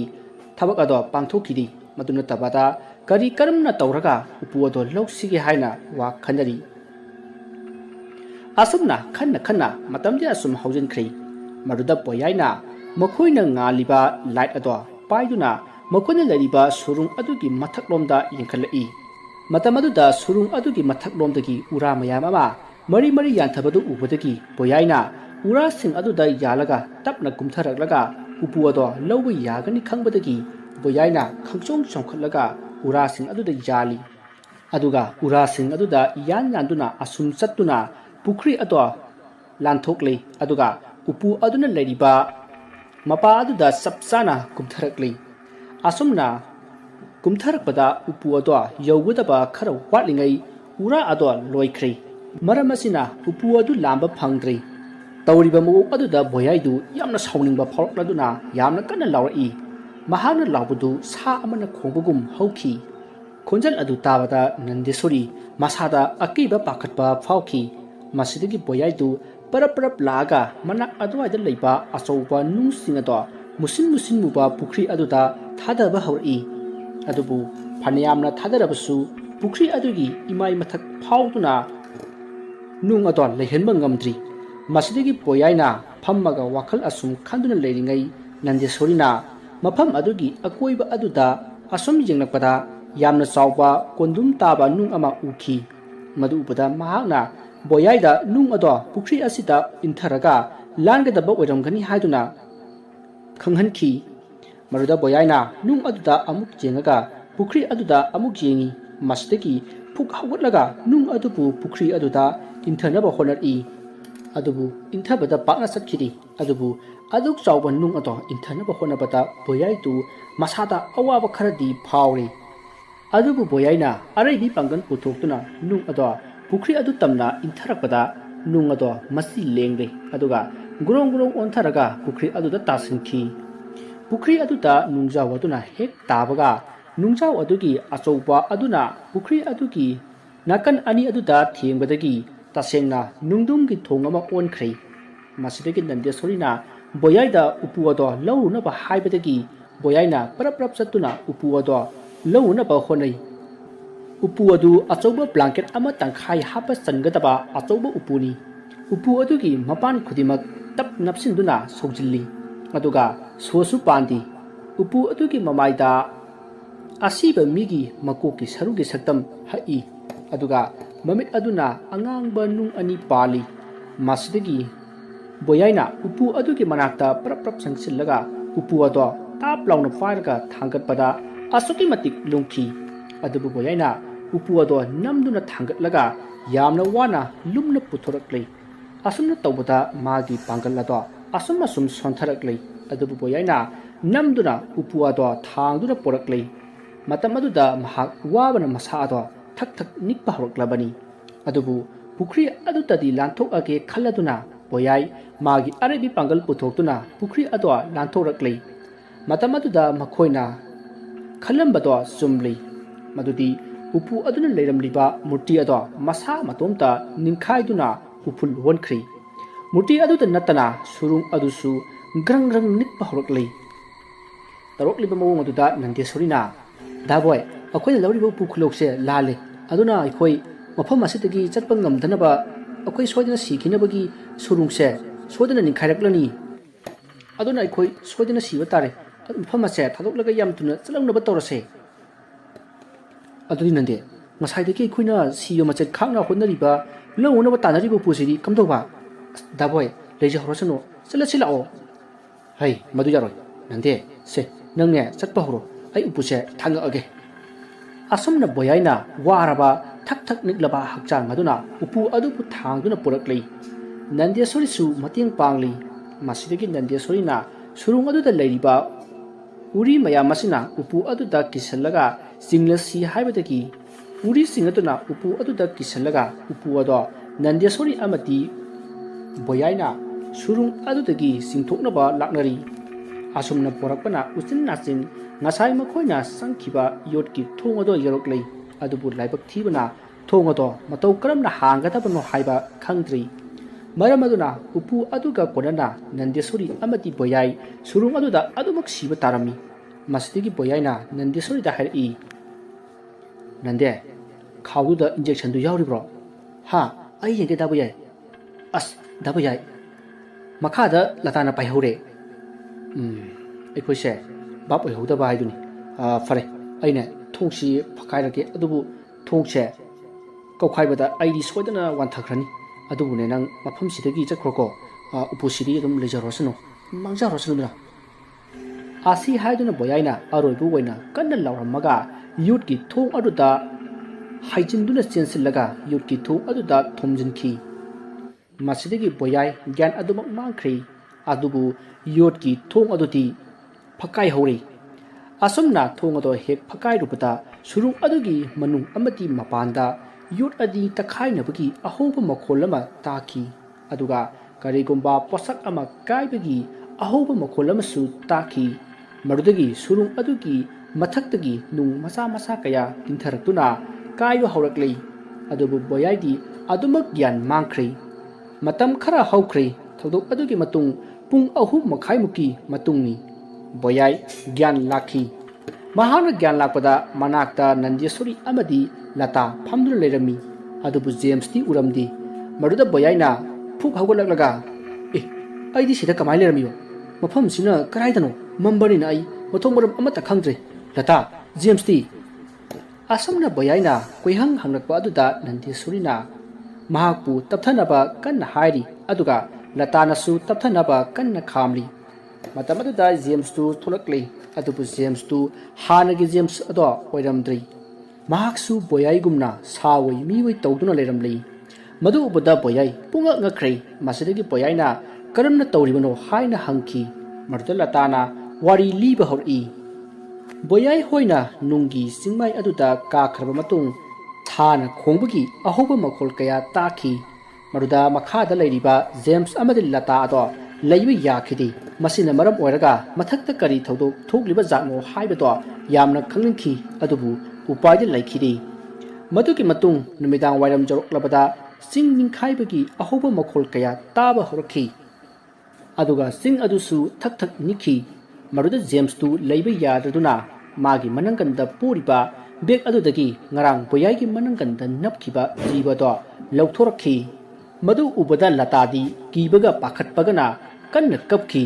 ꯑꯗꯨꯕꯨ ꯖꯦꯝꯁꯅ ꯍꯥꯏꯔꯤꯕ ꯇꯤꯟ ꯑꯗꯣ ꯃꯥꯒꯤ ꯃꯅꯪꯒꯟꯗ ꯅꯞꯍꯜꯂꯛꯅꯕ ꯍꯥꯏꯈꯤ ꯃꯁꯤꯗꯒꯤ ꯂꯇꯥꯁꯨ ꯀꯤꯅ tin adubu pairaga James ki manangganda nafanki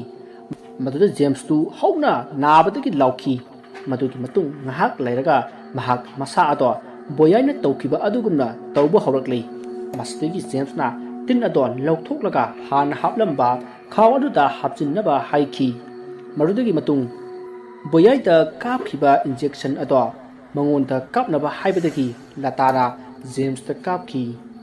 adubu James ti boyai gumna tawkhidi mahakti yamna sathiba sa ama onthorokpada natana yamna yangna senbagi sakti su chenki maruda James na khangle marudi makona tawriba thabak asida mi adugi DNA adugi matung inna kanba henba sonba sa kaya makhal onba ngami haiba khangki adubu James na yamna yangna senba ngamlebasu mapangandi boyai na hena kalli asomni James tu sa ado onbadagi singmai adugi surung aduda songkhalaki aduga lata amati James pu makhada putharakhi madugi matung latana nandia sorina injection ado yamna thuna kapnaba haibadagi latana boyaida hojik lemhoriba injection ani adudagi ama kapki adubu boyai aduma gyan laktri somdana James tu makoina sing aduda puthorakliba upu ado mahakna woina sing adudagi puthoraklei asopna upu aduna leimaida hek thadabaga nunggi singmai adugi surung ado grung ningkhaiki adubu makoidi amatta sihojai masigi matung makoi mafam adu thadoktuna laklaga mafam masida pothariba sini haiduna latana boyaida wari liduna khanghalli maruda boyaina James ta onsillaga by James nangbu tindu thadokhrani haiduna mapanda puthokibadaine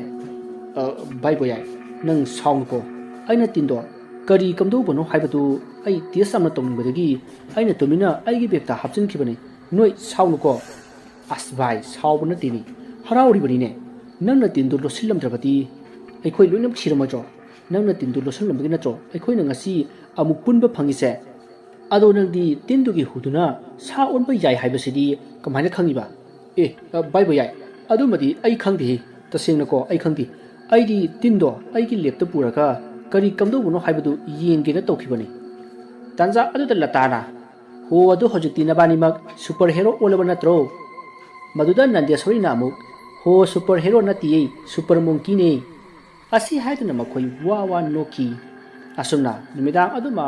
harau nungaina laiki makhoi mari adu upu aduda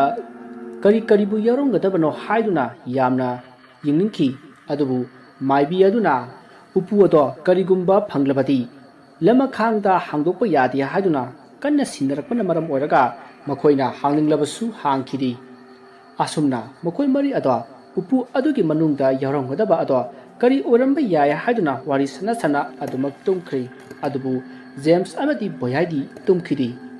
asumna numittum haukhri mathangi nongali maduda James na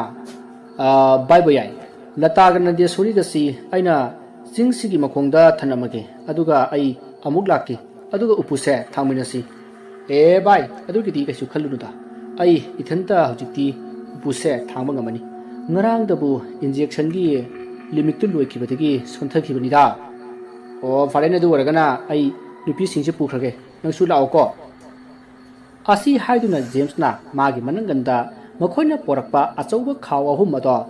posillaga thuna yangna sienduna lata amati nandia soripu puthaki aduga somda boyaisu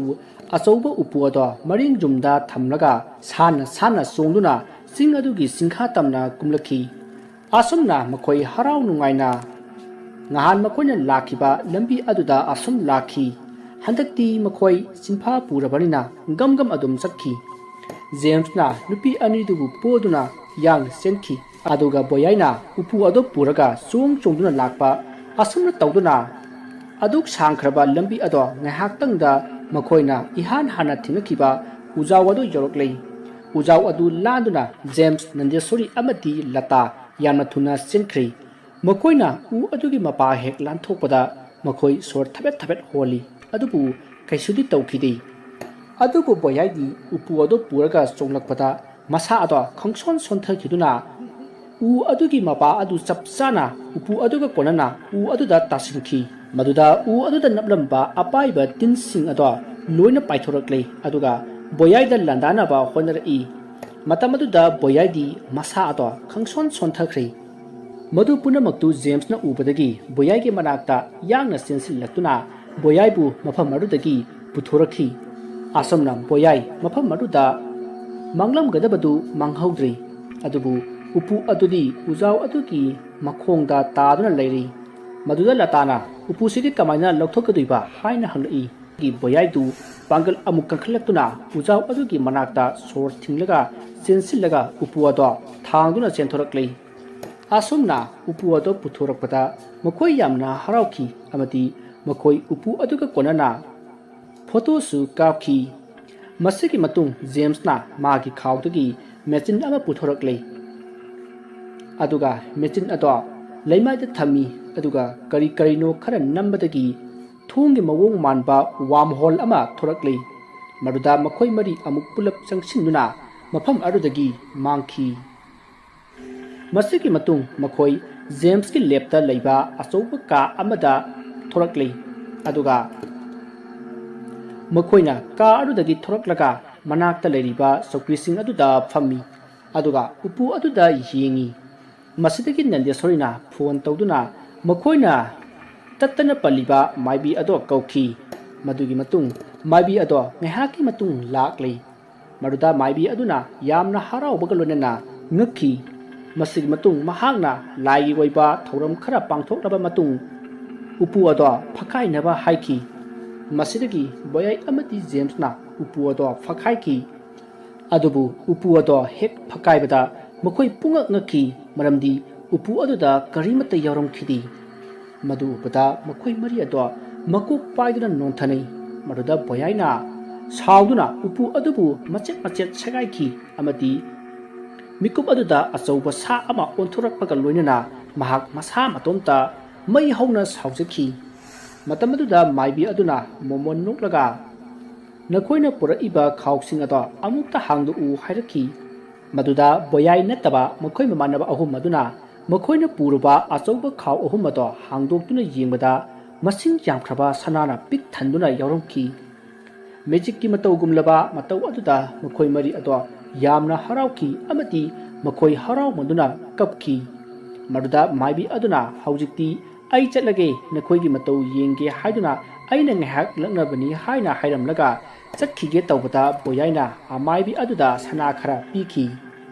ꯇꯁꯦꯡꯕꯗꯤ ꯎꯄꯨ ꯑꯗꯨꯗ ꯁꯅꯥꯁꯤꯡ ꯑꯗꯣ ꯄꯤꯛ ꯊꯟꯗꯨꯅ ꯌꯥꯎꯔꯝꯂꯤꯕꯅꯤ ꯃꯥꯏꯕꯤ ꯑꯗꯨꯅ ꯃꯥꯒꯤ ꯑꯣꯏꯕ ꯍꯩꯖꯕ magic ꯀꯌꯥ ꯄꯨꯊꯣꯛꯇꯨꯅ ꯃꯈꯣꯏꯅ ꯄꯨꯔꯛꯂꯤꯕ ꯈꯥꯎꯁꯤꯡ ꯑꯗꯨꯗ ꯍꯥꯞꯆꯤꯟꯈꯤꯕꯅꯤ ꯃꯁꯤꯒꯤ ꯃꯇꯨꯡ ꯑꯃꯥꯏꯕꯤ ꯑꯗꯨꯁꯨ ꯁꯅꯥꯁꯤꯡ ꯑꯗꯣ ꯄꯨꯗꯨꯅ ꯍꯔꯥꯎ ꯍꯔꯥꯎ ꯃꯣꯃꯣꯟ ꯅꯣꯛꯇꯨꯅ ꯆꯠꯈꯤ ꯑꯁꯨꯝꯅ ꯍꯥꯏꯔꯒ ꯂꯇꯥꯅ ꯃꯥꯒꯤ ꯃꯆꯥ ꯃꯁꯨꯁꯤꯡꯗ ꯍꯥꯏꯔꯛꯏ ꯑꯁꯤꯅꯤ ꯑꯉꯥꯡꯁꯥ ꯅꯈꯣꯏꯒꯤ ꯏꯄꯨꯅ ꯃꯤꯑꯣꯏ ꯁꯥꯑꯣꯏꯅ ꯇꯧꯗꯨꯅ ꯅꯈꯣꯏꯒꯤ ꯄꯨꯄꯨ ꯖꯦꯝꯁꯀꯤ ꯂꯦꯞꯇ ꯑꯗꯨꯝ ꯂꯩꯈꯤꯕꯒꯤ ꯋꯥꯔꯤꯁꯦ ꯑꯁꯤꯅꯤ ꯑꯁꯤ ꯍꯥꯏꯔꯒ ꯀꯞꯈꯤ ꯃꯁꯤꯗꯒꯤ ꯊꯣꯛꯂꯤꯕ ꯊꯧꯗꯣꯛꯁꯤꯡ ꯑꯁꯤ ꯂꯇꯥꯅ ꯑꯍꯟ ꯑꯣꯏꯔꯛꯂꯕ ꯃꯇꯝꯗ ꯃꯥꯒꯤ ꯃꯆꯥ ꯃꯁꯨꯁꯤꯡꯗ ꯗꯤꯋꯥꯂꯤ ꯅꯨꯃꯤꯠꯇ ꯂꯤꯕ ꯋꯥꯔꯤ ꯑꯣꯏꯔꯝꯂꯦ ꯃꯇꯝ ꯑꯗꯨꯗ ꯃꯥꯒꯤ ꯃꯆꯥꯅꯨꯄꯤ ꯑꯇꯣꯝꯕꯤ ꯇꯅꯨꯖꯥꯅ ꯑꯗꯣ ꯏꯃꯥ ꯑꯩꯈꯣꯏꯅ ꯇꯥꯏꯝ ꯇ꯭ꯔꯥꯚꯦꯜ ꯇꯧꯔꯒ ꯆꯪꯉꯨꯔꯤꯕ ꯃꯇꯝꯗꯣ ꯀꯔꯝꯕ ꯃꯇꯝꯗꯅꯣ ꯏꯆꯥꯊꯣꯏꯕꯤ ꯍꯧꯖꯤꯛ ꯑꯣꯏꯔꯤꯕ 2067 ꯑꯁꯤꯗꯒꯤ 1345ꯇ ꯑꯆꯧꯕ ꯖꯪꯒꯜ ꯑꯃꯗ ꯆꯣꯡꯈꯤꯕꯅꯤ ꯋꯥꯐꯝꯗꯨ ꯇꯥꯕꯗ ꯂꯇꯥꯒꯤ ꯃꯁꯨ ꯅꯨꯄꯥ ꯄꯨꯡꯅ ꯑꯗꯣꯏꯕꯣ ꯑꯃꯥꯏꯕꯤꯗꯨꯒꯤ ꯃꯁꯨ ꯅꯨꯄꯥꯗꯨ ꯏꯕꯣꯛꯈꯣꯏꯅ ꯀꯜꯂꯝꯗ꯭ꯔꯕꯗꯤ ꯁꯅꯥꯁꯤꯡꯗꯣ ꯐꯪꯂꯝꯃꯣꯏꯀꯣ ꯐꯪꯉꯝꯃꯣꯏ ꯑꯗꯨꯒ ꯅꯈꯣꯏ ꯄꯨꯄꯨꯁꯨ ꯉꯁꯤ ꯃꯥꯅ ꯑꯣꯏꯔꯤꯕ ꯐꯤꯕꯝꯁꯦ ꯑꯣꯏꯔꯝꯃꯣꯏ ꯐꯔꯦ ꯃꯇꯝꯁꯦ ꯊꯦꯡꯉꯦ ꯇꯨꯝꯅꯔꯨꯔꯣ ꯑꯕꯣꯛꯁꯨꯅꯦ ꯇꯨꯝꯂꯒꯦꯀꯣ ꯍꯣꯏ ꯑꯕꯣꯛ ꯑꯁꯨꯝꯅ ꯍꯥꯏꯅꯔꯕ ꯃꯇꯨꯡ ꯂꯇꯥꯒꯤ ꯃꯆꯥ ꯃꯁꯨꯁꯤꯡ ꯑꯗꯣ ꯇꯨꯝꯕ ꯆꯪꯅꯈꯤ ꯃꯇꯝ ꯑꯗꯨꯗ ꯂꯇꯥꯅ ꯕꯣꯌꯥꯏꯒ ꯃꯥꯒ ꯀꯥꯞꯃꯤꯟꯅꯈꯤꯕ ꯐꯣꯇꯣ ꯑꯗꯨ ꯌꯦꯡꯗꯨꯅ ꯑꯗꯨꯃꯛ ꯇꯨꯝꯊꯈꯤ ꯋꯥꯔꯤ ꯑꯁꯤ ꯀꯔꯤ ꯀꯝꯗꯧꯕꯅꯣ ꯍꯥꯏꯕꯗꯨ ꯂꯣꯏꯁꯤꯜꯂꯛꯄꯗ ꯃꯌꯥꯝꯗ ꯚꯥꯞ ꯇꯥꯅꯅꯕ ꯃꯌꯥꯝꯗ ꯋꯥꯐꯝ ꯈꯔ ꯊꯝꯖꯔꯝꯈꯤ ꯅꯣꯡꯃ ꯖꯦꯝꯁꯀꯤ ꯃꯃꯥ ꯅꯥꯕꯒꯤ ꯍꯪꯕ ꯑꯣꯏꯅ ꯂꯇꯥ ꯅꯟꯗꯦꯁꯣꯔꯤ ꯑꯃꯗꯤ ꯕꯣꯌꯥꯏ ꯍꯣꯁꯄꯤꯇꯥꯜꯗ ꯂꯥꯛꯈꯤ ꯃꯗꯨꯗ ꯕꯦꯃꯣꯂꯥ ꯀꯧꯕꯤ ꯅꯨꯄꯤ ꯑꯃꯒ ꯊꯦꯡꯅꯈꯤ नुपी अदु यामन नुंगाइतना लेरंबा अदुदा बोयाइना मागी नुंगाइतबा अदो करिनो हाइना मरम हंखी मरुदा बेमोलाना मागी मसाकी ऑपरेशन तौबदा ई बतल अनि चंगनी अदुबु ई लेत्रे हाइदुना मथवाई वाना हाइरखी मरुदा बोयाइना मंगोंदगी बोतल अमा पीरगे हाइना खुमखी अदुगा नंदेश्वरीनसु मंगोंदगी बोतल अमा पीरगे हाइना हाइखी आसुमना ई पीबदगी बेमोलागे मसा अदो कनबा ngamhauki मदुदा बेमोलाना बोयाई अमदी मागी मरुपसिंग अदो पुलप चाक कौखी अदुबु जेम्स दी यावरखिदी मदुदा बेमोलाना जेम्स यावरक्तबकी मरम हंखी मदुदा बोयाइना जेम्स तो टाइम ट्रेवल की मेसिन साबगी कन्ना थबक सिल्ली हाइना खुमखी मदुदा बेमोलाना अदुदी मफम अमा ताकी मफम अदुदा नखोइना टाइम ट्रेवल तौदुना चटलगा यामलबा सना लुपा सिंग लौरुब यागनी हाइरखी वफम अदो मखोइ अहुमना जेम्स की मनाक्ता लाक्लगा तमखी मसिदगी जेम्सना अदुदी फरेने तौरगा लोइरे कैनो हाइदुना खुमलखी मसिगी मतुंग बेमोलागी मनाक्ता चटलगा करी कमदौबनो हाइना कुपना हंखी मसिदगी बेमोलाना महाक अमाइबी अमनी हाइना सक्तापक लोइनना अरिबा मेप अमा पुथोक्तुना पीखी मेप अदुदा चटलगा मसिन यामलबा सना कया यावबा उपु अमा लौरुबा यागनी हाइदुना मखोइना पुरखिबा उपु अदुगी मरमदा हाइखी मसिदगी मखोइ मरीना अमाइबी बेमोलाना पिरकलिबा मेप अदु पुरक्लगा जेम्स की टाइम ट्रेवल अदुदा लोकेशन ट्रेस तौदुना येंबदा मखोइना पारिबा मेप अदुदी हौजी हौजीकी मेप नत्ति हाइबा खंखी करिगुम्बा मेप अदुदा चटपा तारबदी सोक लिसिंग अमगा चहुम निफुगा मंगागी मतमदा चटकदरबनी हाइबा खंखी अदुबु मखोइना सना सिंगदो फंगनिंगबदगी चटननबा सेम साखी मरमदुना टाइम ट्रेवल तौदुना 2032 दगी 1345 ता चटखी मरम मसिना वारी असि हेक हौरकपदा मखोइना उमंगद लेरमलिबदो मरम मसिननी असमना मखोइ मरीना उपु अदो वाना फंगजदुना उपु अदुदा यावरंबा सनासिंग अदुगी मपाना नुंगाइना पानखी तमथिबु उपु हारिबा वारी असि मतांग सिदा लोइजरी उपु अदु लौब चटपता तमथिबा थौदो कया थिंगनखिबा मरमना वारी असि ममिंग तमथिबु उपु हाइना थोनजबनी वारी असिदा असोइबा अरानबा वहाई वता खिबिक जावरबसु ताबिरिबसिंगना पुक्चल चावना ngakpigani mayam boroibada amuka hana khoirumjari।